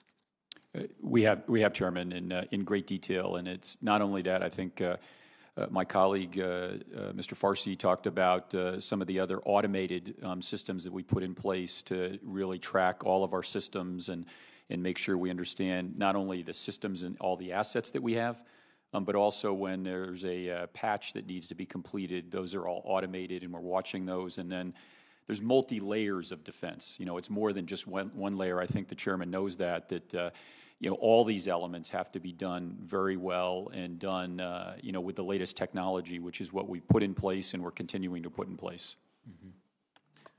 Mm-hmm. The National Institute of Science and Technology, NIST, has now issued a recommendation that there be an IT inventory in every company that could be affected by these breaches. Let me ask you this. If Equifax had kept an up-to-date IT inventory, would that have been helpful to have identified the vulnerability? My analysis of what happened, in 2017, that there was an inventory. It wasn't as complete as it should be, and certainly the protocols and the procedures and the resources we have in place are at the highest standards. And like most companies, we follow the NIST protocols. And as I mentioned earlier this morning, Chairman, that we have third parties actually auditing us against those NIST standards as a part of our many layers of how we're managing our security program going forward. Yeah, we have a different opinion on that. Our investigation identified that there was not a complete inventory. Mr. Farsi, maybe you can respond to this, but was there an inventory or not, and did that affect the ability to find that vulnerability? Certainly. So inventory is an important control across any organization to defend against the threats. I wasn't here at the time, but looking back, we did have an inventory. It just wasn't a complete inventory. And since that time, what we've done is we've built in those controls, as Mr. Begor was saying, and so we do have a complete inventory of our assets. And note that it sounds like, if I might, that you did not have a complete inventory, and Apache Struts was not something that was able to be identified. Is that accurate? What I would say is this. The inventory for Apache Struts is typically not in the inventory that you highlight in the report. And so it's a technical nuance, but the specifics of that particular vulnerability typically are not included in the asset inventory. Because it's a source code vulnerability, it's typically in a code repository instead. Well, again, we have a little difference of opinion on this one, so we'll follow up with you. And again, it's about the future going forward. Are you telling me that something of the nature of Apache Struts would not be in your current inventory, and therefore you would not be able to find that vulnerability today? No, it absolutely is in our inventory. So it should be in the inventory. It's a different type of inventory, Senator. Okay. Well, if they'd had it in the inventory that they were reviewing, clearly it would have made a difference. Do you agree with that statement? Made a difference with respect to what, Senator? The ability to find the vulnerability. It would have helped. Thank you. Okay, Mr. Sorenson, thank you for being here too. And again, I want to follow up on one of the points that we found in our investigation. It's true the big breach happens at Starwood in 2014. Then you acquire Starwood in 2016. Is that correct? And then in 2018, you were able to identify that something happened. You said the alert was issued in 2018. However, we have not mentioned today, there was a 2015 breach at Starwood that was acknowledged. And so when you bought Starwood, I assume you knew about that breach. Is that correct? Yes, we did. That breach was a credit card breach. Numbers were taken at points of sale at 54 different properties. And in 2016, January 22nd, 2016 to be exact, the president of Starwood sent a public letter out saying that the guest reservation database was not impacted by that breach. I have a copy of that letter there on the witness table for you. Again, I would like to enter that 2016 letter into the record without objection. Of course, in reality, the reservation system had been breached considerably in 2014. So the letter said, don't worry, reservation system has not been breached. So my question to you is just a simple one. When you did your due diligence, which you talked about having done, did you look at that letter and did you examine this issue, and could you have determined, therefore, earlier what happened? Yeah, it's a very fair question. The short answer is we knew about the point of sale breach that Starwood had suffered. We worked with the Starwood team, and we worked independently to try and make sure we understood the scope of that breach. As far as we know today, it was totally unrelated to the reservation system breach that we've been talking about and announced in November. Different tools, different system. In a sense, the point of sale is obviously distributed at the properties, in the restaurants, and at the front desk. The reservation system, by comparison, which was the larger breach we disclosed in November, is a centralized system. Again, the team has said they don't relate to each other, although certainly from a colloquial perspective, it feels similar. It feels like a warning. It feels like somehow it's relating to Starwood's customers, which it is. We did try and understand that point of sale thing, and we were satisfied that Starwood had taken the steps necessary in order to deal with that breach. Separately, we did some things on the reservations platform side, but it was, in retrospect, clearly not enough. Well, again, lessons learned, and we appreciate the testimony you've already given us, and we appreciate the opportunity to stay in touch with you and your experts to help to be sure that we are putting together the kind of legislation that can help avoid these problems in the future. You made a statement earlier, this is a race that has no finish line. I think that's accurate. I think it's also accurate that this is a marathon that has to be run at a sprinter's pace. Because there will be continual innovative hacking. I noticed this morning, to Senator Carper's point, that while the President was in Hanoi in negotiations with Chairman Kim, that there was an increase, apparently, this is a report, take it as such, in North Korean hacking, commercial hacking of U.S. targets. So it's something that we're going to have to continually assess, and government's not often good at that. You know, we put a law in place, as Senator Carper said, we don't do the proper oversight and follow-up, and we sometimes get behind the curve. So we want your ongoing cooperation with this panel to be able to put together what makes sense and then to update it as necessary, because you're going to both be, and your companies, engaged in this for a long time into the future. Thank you again for being here, Senator Mr. Chairman, just a unanimous consent request, if I could, to enter for the record articles from February 16th, New York Times, Chinese and Iranian hackers renew their attacks on U.S. companies. And the Wall Street Journal is, I think, as recently as yesterday, Iranian hackers have hit hundreds of companies in the past 2 years. I'd ask they be considered and included in the record. Thank you. Great. Thank you all for your testimony. Good night. Thanks to all of you. We'll go to Thank you both for your service. Thank you.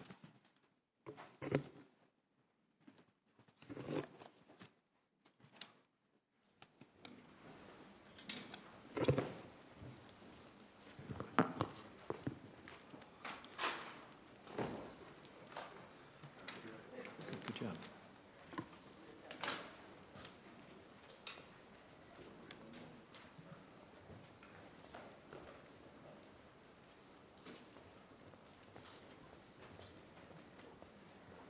Okay, we'll now call our second panel of witnesses for the hearing.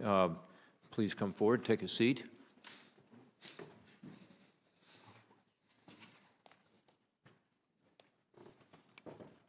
This is the expert panel that's going to give us information about how to solve so many of the problems we just talked about. We welcome you. We're going to start by introducing the panel.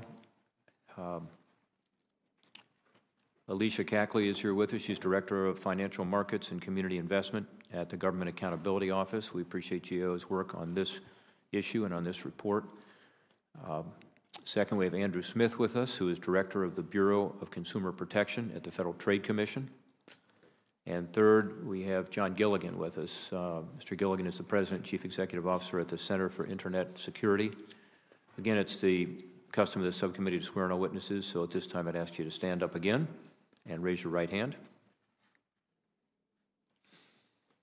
Do you swear the testimony you will give before the subcommittee will be the truth, the whole truth, and nothing but the truth, so help you God? Please be seated. Let the record reflect that all the witnesses answered in the affirmative. Your written testimony will all be made part of the record. So if you could keep your oral presentation to 5 minutes, that would be great. And Mr. Smith, I think we told you you'd go first, so we're going to call on you first. Thank you. Chairman Portman, Ranking Member Carper, and members of the subcommittee, I'm Andrew Smith, the Director of the Bureau of Consumer Protection at the Federal Trade Commission. I appreciate the opportunity to present the Commission's views on how Congress can help the FTC further its efforts to prevent data breaches in the private sector. My written statement represents the views of the Commission, but this opening statement represents my views alone and not necessarily the views of the Commission or of any individual commissioner. Let me begin by summarizing the FTC's current efforts to protect consumers by promoting data security and preventing data breaches. Our work has three primary areas of focus. The first is enforcement. For nearly 2 decades, the FTC has been the nation's leading data security enforcement agency. We're charged with enforcing data security requirements contained in specific laws, such as Children's Online Privacy Protection Act, Fair Credit Reporting Act, and the Gramm-Leach-Bliley Act. But we also enforce Section 5 of the FTC Act, which prohibits unfair or deceptive practices, including unfair and deceptive practices with respect to data security. In this law enforcement role, the Commission has settled or litigated more than 60 actions against businesses that allegedly failed to take reasonable precautions to protect their customers' personal information. For example, we've brought cases against manufacturers of consumer products like smartphones, computers, routers, connected toys. We've also brought cases against companies like data brokers that collect consumers' sensitive personal information. Our second area of focus is policymaking. The FTC has conducted workshops, issued reports, and made rules to promote data security. For example, just this week, we announced a notice of proposed rulemaking to update our safeguards rule under the Gramm-Leach-Bliley Act. The safeguards rule was originally issued in 2002 and requires financial institutions within the FTC's jurisdiction to implement reasonable, process-based safeguards to protect personal information in their control. The proposed revisions to the safeguards rule are based on our nearly 20 years of enforcement experience. These revisions are intended to retain the process-based approach of the original rule while providing financial institutions with more certainty with respect to the FTC's data security expectations. Our third area of focus is business education. The Commission has issued numerous guidance materials for business, including a guide called Start with Security in 2015, a series of columns in 2017 called Stick with Security, and last year a comprehensive small business cyber education campaign, which includes written guidance, how-to videos, and training materials for businesses. These materials distill the lessons learned from our enforcement actions in a succinct and accessible manner. We have vigorously used our existing authority to protect consumers, but this authority is limited in some important respects, and the Commission has called on Congress to enact comprehensive data security legislation that includes rulemaking, civil penalty authority, and enhanced jurisdiction for the FTC. First, the legislation should give the FTC the authority to issue data security rules under the Administrative Procedures Act so that we can keep up with business and technological changes. Where we currently have rulemaking authority, we've used it, as demonstrated by this week's proposed revisions to the safeguards rule, which I just described. Second, legislation should allow the FTC to obtain civil penalties for data security violations. Currently, we have authority to seek civil penalties for data security violations under the Children's Online Privacy Protection Act and the Fair Credit Reporting Act. We also can get civil penalties for violations of an existing administrative order. But as a general matter, we cannot obtain civil penalties in de novo cases. To help ensure effective deterrence, we urge Congress to enact legislation to allow the FTC to seek civil penalties for data security violations in appropriate circumstances. Finally, the legislation should extend the FTC's jurisdiction over data security to nonprofits and common carriers. Entities in these sectors often collect sensitive consumer information, and significant breaches have been reported, particularly in the educational and nonprofit hospital sector. Thank you for the opportunity to appear before you, and I look forward to answering your questions. Thank you, Mr. Smith. Ms. Cackley. Chairman Portman, Ranking Member Carper, my name is Alicia Puente Cackley, and I'm a director in the Financial Markets and Community Investment Team at the Government Accountability Office. I'm pleased to be here today to testify about internet privacy and data security issues. My statement will discuss the Federal Trade Commission's role and authorities for overseeing internet privacy and stakeholders' views on potential actions to enhance that federal oversight. My testimony is primarily based on our January 2019 report on internet privacy, as well as prior GAO reports on various privacy issues. As you are aware, the United States does not have a comprehensive internet privacy law governing the collection, use, and sale or other disclosure of personal information. In prior work, we found that gaps exist in the federal privacy framework, which does not fully address changes in technology and the marketplace. At the federal level, FTC currently has the lead in overseeing internet privacy, using its statutory authority under Section 5 of the FTC Act to protect consumers from unfair and deceptive practices. However, to date, FTC has not issued regulations for internet privacy other than those protecting financial privacy and the internet privacy of children, which were required by law. For FTC Act violations, FTC may promulgate regulations, but is required to use procedures that differ from traditional notice and comment processes, and that FTC staff said add time and complexity. Stakeholders GAO interviewed had varied views on FTC's oversight of internet privacy.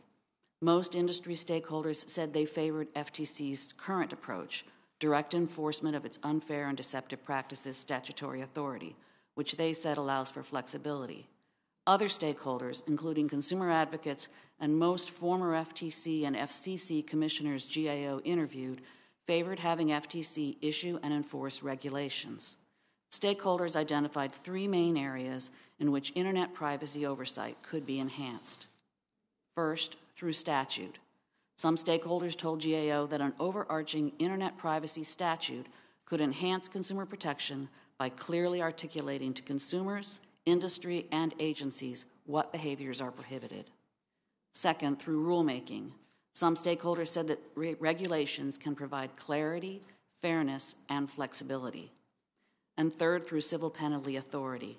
Some stakeholders said FTC's internet privacy enforcement could be more effective with authority to levy civil penalties for first-time violations.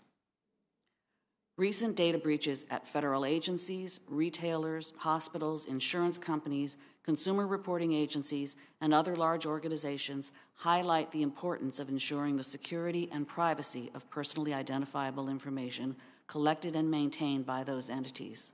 Such breaches have resulted in the potential compromise of millions of Americans' personally identifiable information, which could lead to identity theft and other serious consequences. These recent developments regarding internet privacy and data security suggest that this is an appropriate time for Congress to consider comprehensive internet privacy legislation. Although FTC has been addressing internet privacy through its Unfair and Deceptive Practices Authority, and FTC and other agencies have been addressing this issue using statutes that target specific industries or consumer segments, the lack of a comprehensive federal privacy statute with specific standards leaves consumers' privacy at risk. In our January 2019 report, we recommended that Congress consider developing comprehensive legislation on internet privacy that would enhance consumer protections and provide flexibility to address a rapidly evolving internet environment. Issues that should be considered include which agency should oversee internet privacy, what authorities an agency should have for that oversight, including notice and comment rulemaking authority and first-time violation civil penalty authority, and how to balance consumers' need for internet privacy with industry's ability to provide services and innovate. Mr. Chairman and Ranking Member, this concludes my prepared statement. I'm pleased to respond to any questions you may have. Thank you for your testimony and, again, your help on this issue. Mr. Gilligan. Chairman Portman, Ranking Member Carper, and members of the subcommittee. My name is John Gilligan. I serve as the Chief Executive Officer of the Center for Internet Security, or CIS, a nonprofit cybersecurity organization. In my oral statement this morning, I would like to share my perspectives on the logical question that may be asked after this morning's testimony, which is, what can be done to prevent major cybersecurity breaches? I asked myself a similar question in the early 2000s as the Chief Information Officer of the United States Air Force after the National Security Agency's annual penetration analysis found our cybersecurity posture to be woefully inadequate, despite the Air Force spending literally over $1 billion a year on cybersecurity. I went to NSA and asked them, where should I start? After consulting their offensive and defensive experts, NSA came back with a prioritized list of the system weaknesses that were most commonly exploited by attackers. By a large margin, the most common weakness exploited was misconfigured software. That is, software that did not have appropriate security settings enabled or software that was not properly patched. As a result of their guidance, I launched an initiative in the Air Force to ensure security-enabled configurations with up-to-date patches for all of our operating systems. Based on the positive experience with the Air Force in identifying most frequent cyber attack patterns and the associated mitigating security controls, the NSA effort was subsequently adopted by the private sector in 2009 and became known as the SANS Top 20.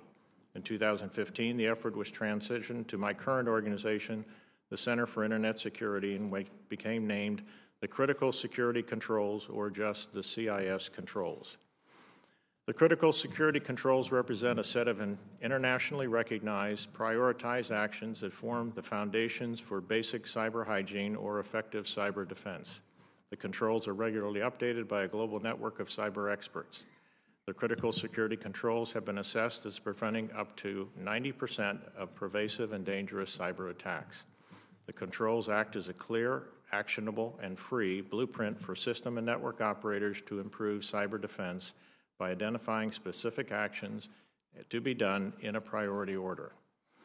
CIS has analyzed major data breaches over the past 2 years, and it has found in each one the root cause of the breach relates to the failure to properly implement one or more of the critical security controls. The Equifax breach is no exception. We found that there were 5 of the 20 critical security controls that were not properly implemented by Equifax. Many organizations are seeing the value of the critical security controls. California, Ohio, the Republic of Paraguay, ETSI, the European Technical Standards Organization, have adopted the controls as a standard for cybersecurity. Aerospace Industries Association and the Atlantic Council have also endorsed the critical security controls. As Congress considers ways to improve cybersecurity in the U.S., I offer the following recommendation. I start with the recognition that the NIST cybersecurity framework is an excellent top-level guidance document that points to other more detailed documents and best practices for implementation guidance, including the critical security controls. While a logical construct, this approach has some unintended consequences. In particular, government and private sector organizations who wish to implement the NIST cybersecurity framework must then select for implementation from among the very comprehensive list of standards, guidelines, and best practices that are referenced in the NIST framework. The same problem is magnified for organizations that are required to comply with multiple high-level frameworks that are similar to the NIST cybersecurity framework. For example, financial organizations are required to certify against the payment card industry, or PCI, security framework. Organizations with international presence are often required to follow the International Standards Organization, or ISO, cybersecurity framework, and so on. While the individual policies and regulations are well-intended, they are contributing to much confusion and inefficiency in achieving the common goal of effective cyber defense.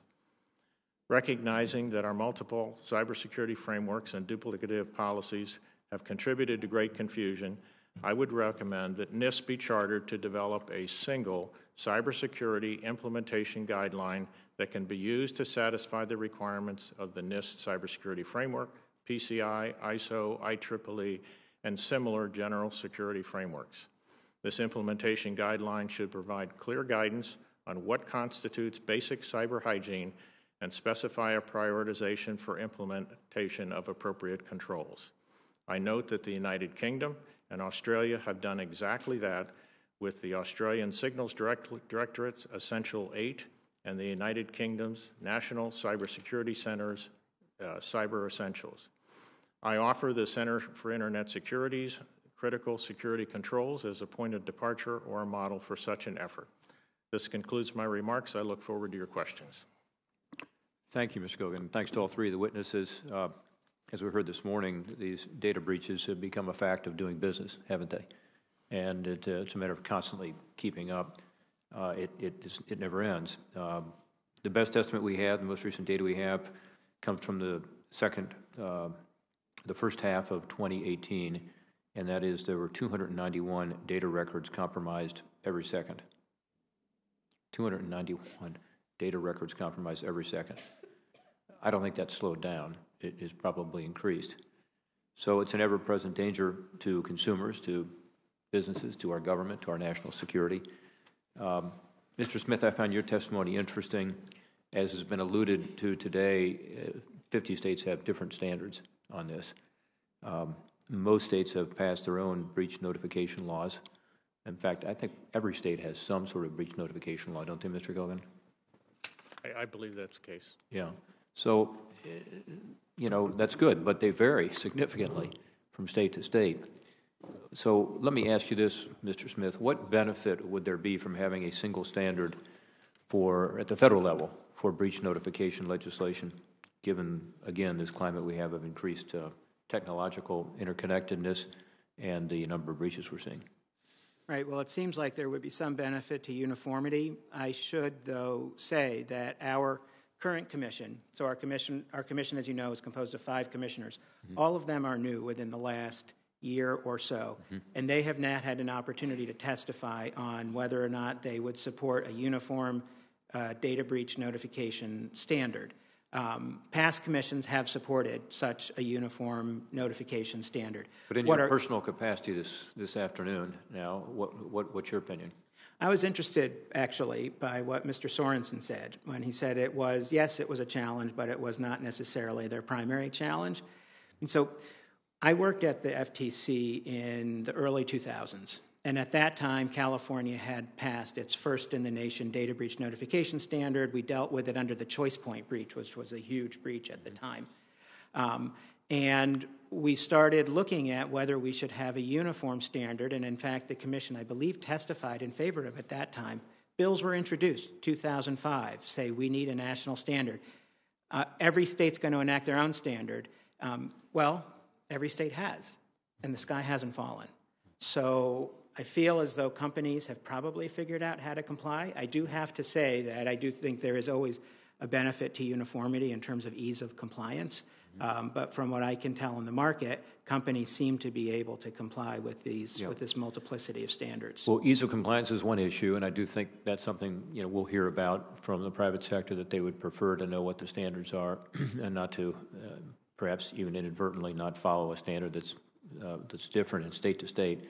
But beyond that, it's about protection. It's about the consumer. Right. It's about the government security and so on. So do you think there's some benefit to that? In other words, having a high standard that we can therefore ensure we have better security?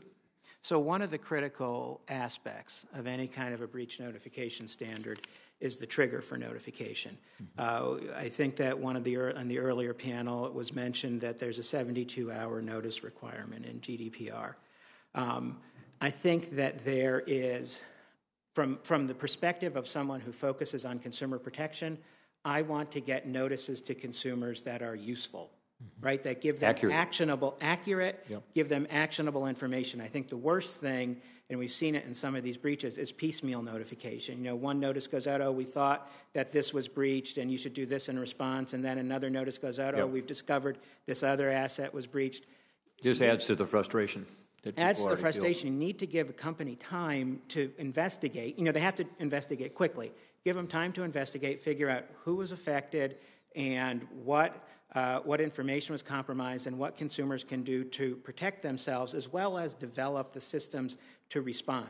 The 800 lines, the credit monitoring, things like this. So, 30 days, 45 days, something like that. We have a rule, the FTC has a rule that applies to breaches of certain healthcare information where the standard is as quickly as possible, but in no event longer than 60 days.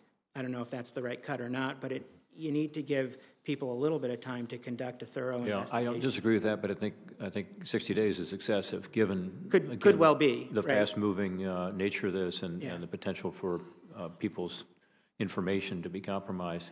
On the APA, the Administrative Procedures Act, I know that you talked about that in your oral remarks.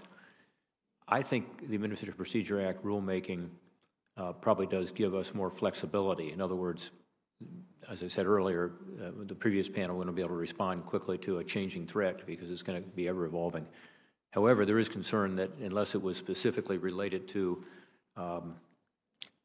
rulemaking authority for cybersecurity legislation, that it could get out of hand. Can you speak to that for a moment? One, do you think rules under the APA are necessary, and do you think that'll add to flexibility? And second, how do you narrow it to being sure that it's responsive to the congressional actions we might take on this one issue? Right. So the Commission has testified in favor of APA rulemaking for data security only. And I think what folks imagine would be a bill like several that we've seen introduced, where Congress says, companies, you shall assess risk and develop a plan to keep data safe and maybe provide some other boundaries for what the program ought to look like. And FTC, you shall have rulemaking authority under the Administrative Procedure Act. Only for that to execute that law, right? Not APA rulemaking authority for everything in the world.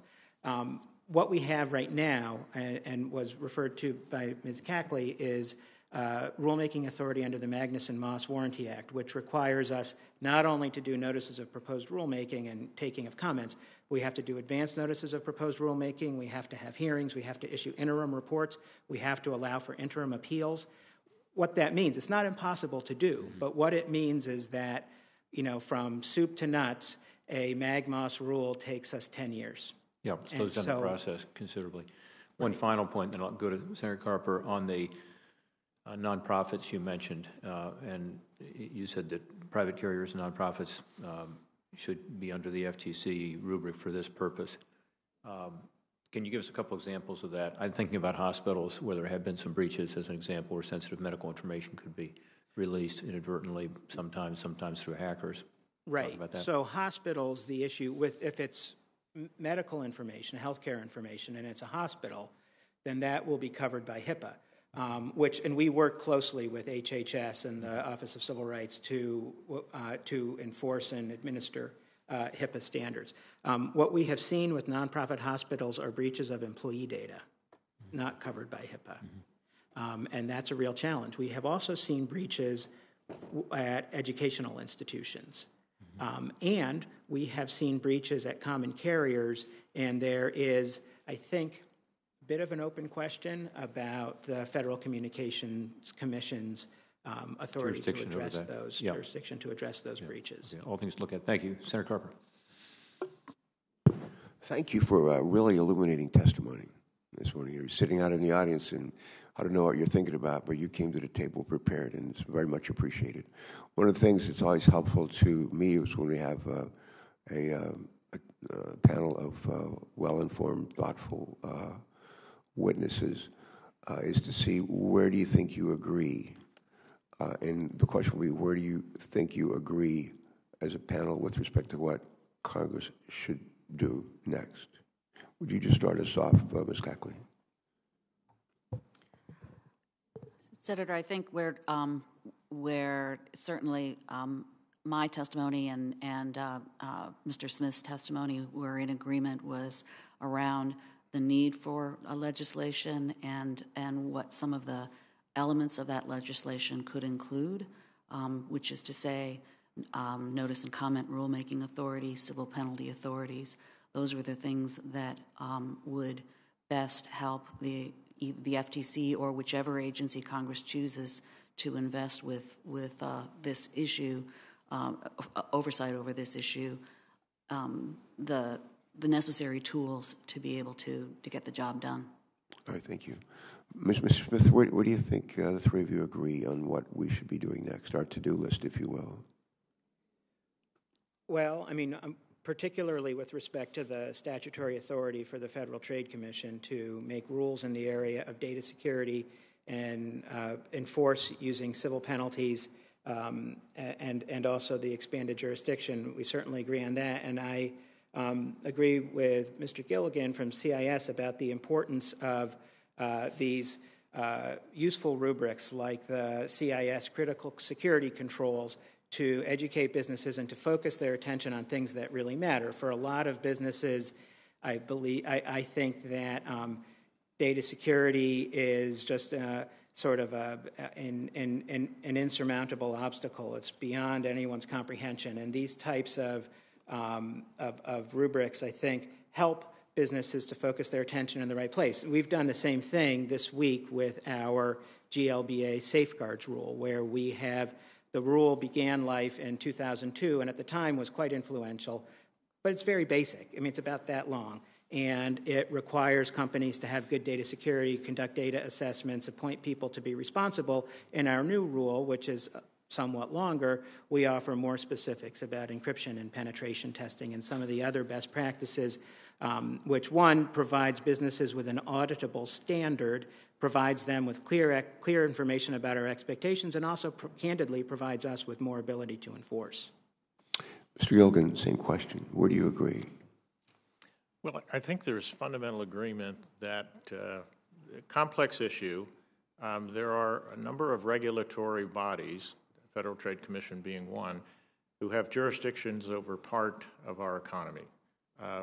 One of the functions that the Center for Internet Security provides is what we call the Multi-State Information Sharing and Analysis Center, where we provide, under funding from Congress and under DHS sponsorship, we provide security support for state, local, tribal, and territorial governments.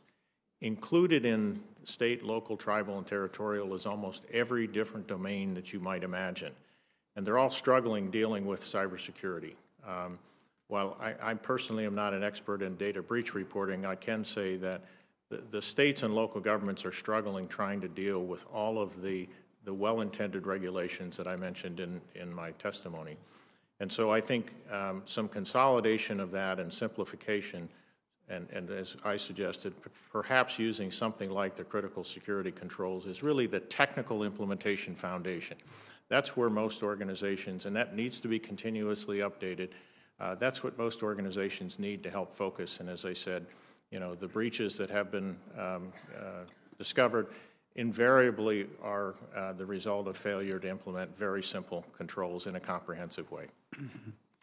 I asked my staff to gather a handful of tips for consumers, for regular folks, to follow if they become a data breach victim. And the short list is not a comprehensive list, but one of those is change your password. Another would be to contact your bank or your credit card company. A third would be to contact a credit reporting bureau. And a fourth would be to sign up for credit monitoring. And that's for folks who had become a breach victim.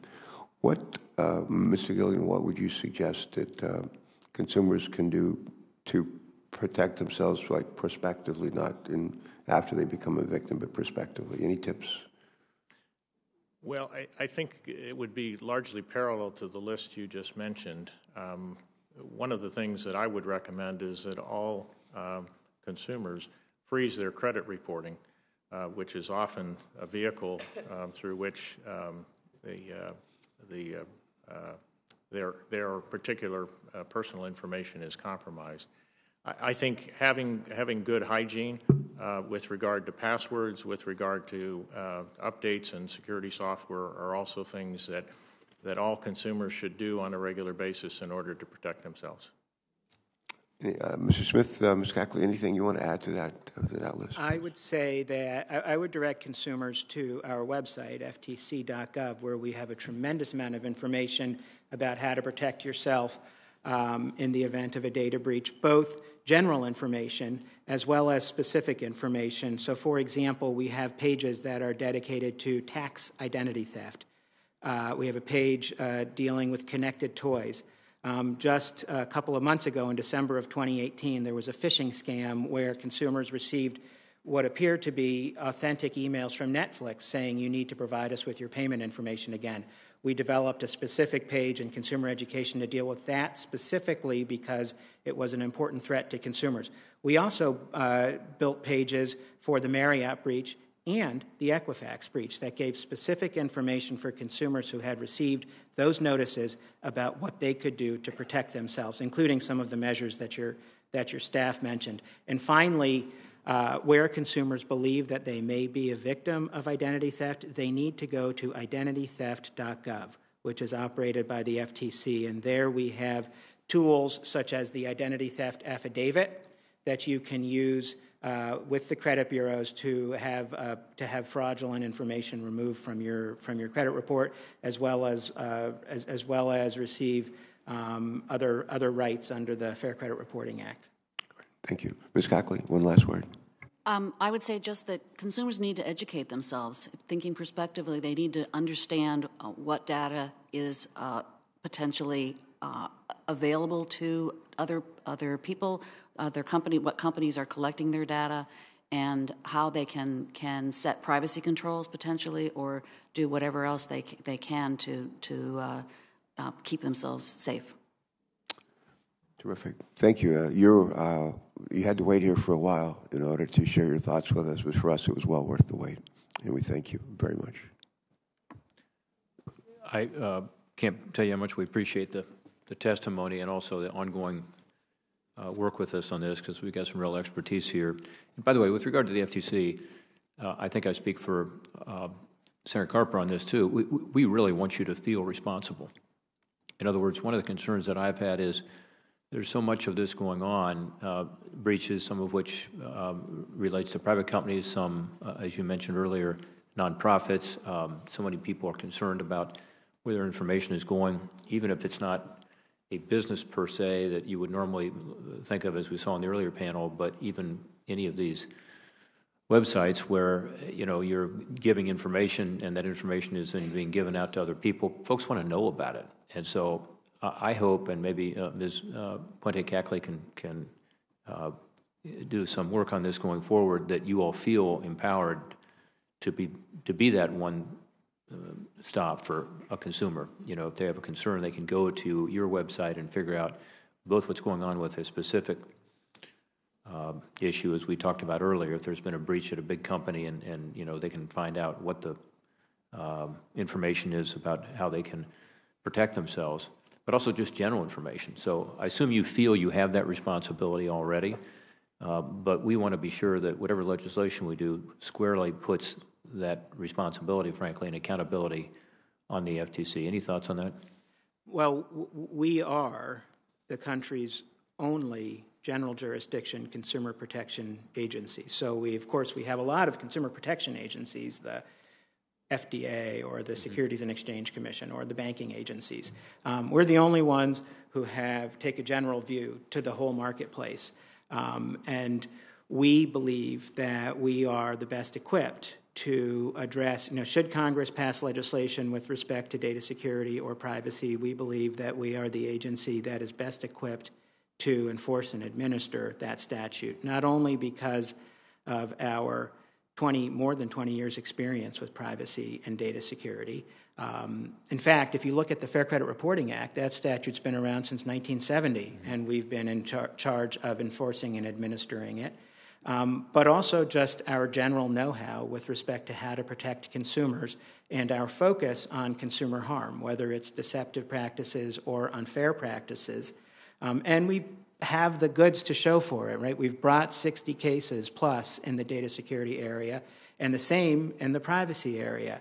And finally, I would say that I think that we, unlike an agency that has specific jurisdiction I think we're less susceptible to capture. If you look at the more than 100-year history of the FTC, we have proven remarkably immune to that, and I would worry about a special agency to deal with privacy in terms of the potential for regulatory capture. Yeah.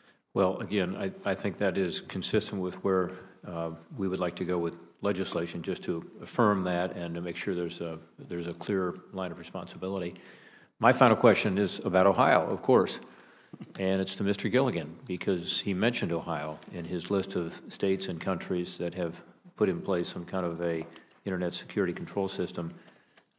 We have recently in Ohio established our Center for Internet Security Controls as a standard for cyber defense after passing the Ohio Data Protection Act. Could you discuss briefly the role of these CIS controls within the Ohio Data Protection Act and how legislation of this kind can incentivize companies to implement some of these baseline cyber controls we've talked about today? Well, thank you, Senator. The Ohio legislation is one of the groundbreaking legislations in that for the first time, it provides specific guidance with regard to expectations for cybersecurity. And as you mentioned, it does reference a couple of the federal guidelines, so it references several NIST documents. But the critical security controls is the only one of those that really provides specific implementation guidance. And so we believe that that's the type of guidance that is required. As you know, the Ohio legislation is voluntary, and the intent of it is really to provide positive incentives to those doing business within Ohio to improve their status of cybersecurity. And we think that's sort of the right way to go, to provide a clear definition of what are the expectations, encourage through positive rewards organizations to comply with those best practices and to serve as an example for industry as well.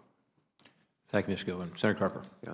Mr. Chairman, before we close, I just want to thank a couple of members of our staff from the majority side and minority side by name and insert for the record the names of some other folks who've worked on this. We've been at this for a while, and some people who've come and gone. And I want to just have those names entered for the record. But on majority staff, Andy Dockham and Patrick Warren, especially for their hard work, and there are others I know as well. On minority staff, I want to thank Roberto Barrios and Brandon Rivas and Marin Arne and John Killican, our law clerks, Connor Daly, Justin Azar, and Taylor Burnett helped us prepare for this hearing. And then we have a number of folks who are former staff, former law clerks, who've gone on to other pursuits, but we're grateful and we'll enter those names for the record. But you're only as good as the people we have behind us. We're blessed by the folks that sit behind us and help us. Thank you, Senator Carper. And again, thank the witnesses for their testimony this morning. Both panels, I thought, were very informative. And I also want to thank your staff, Senator Carper and you, for leading on this important issue of protecting consumer information. It's how we work here. It's a nonpartisan approach. And my staff also deserves recognition for doing a great job and working, I think, with our witnesses and others to make sure this was a thorough investigation.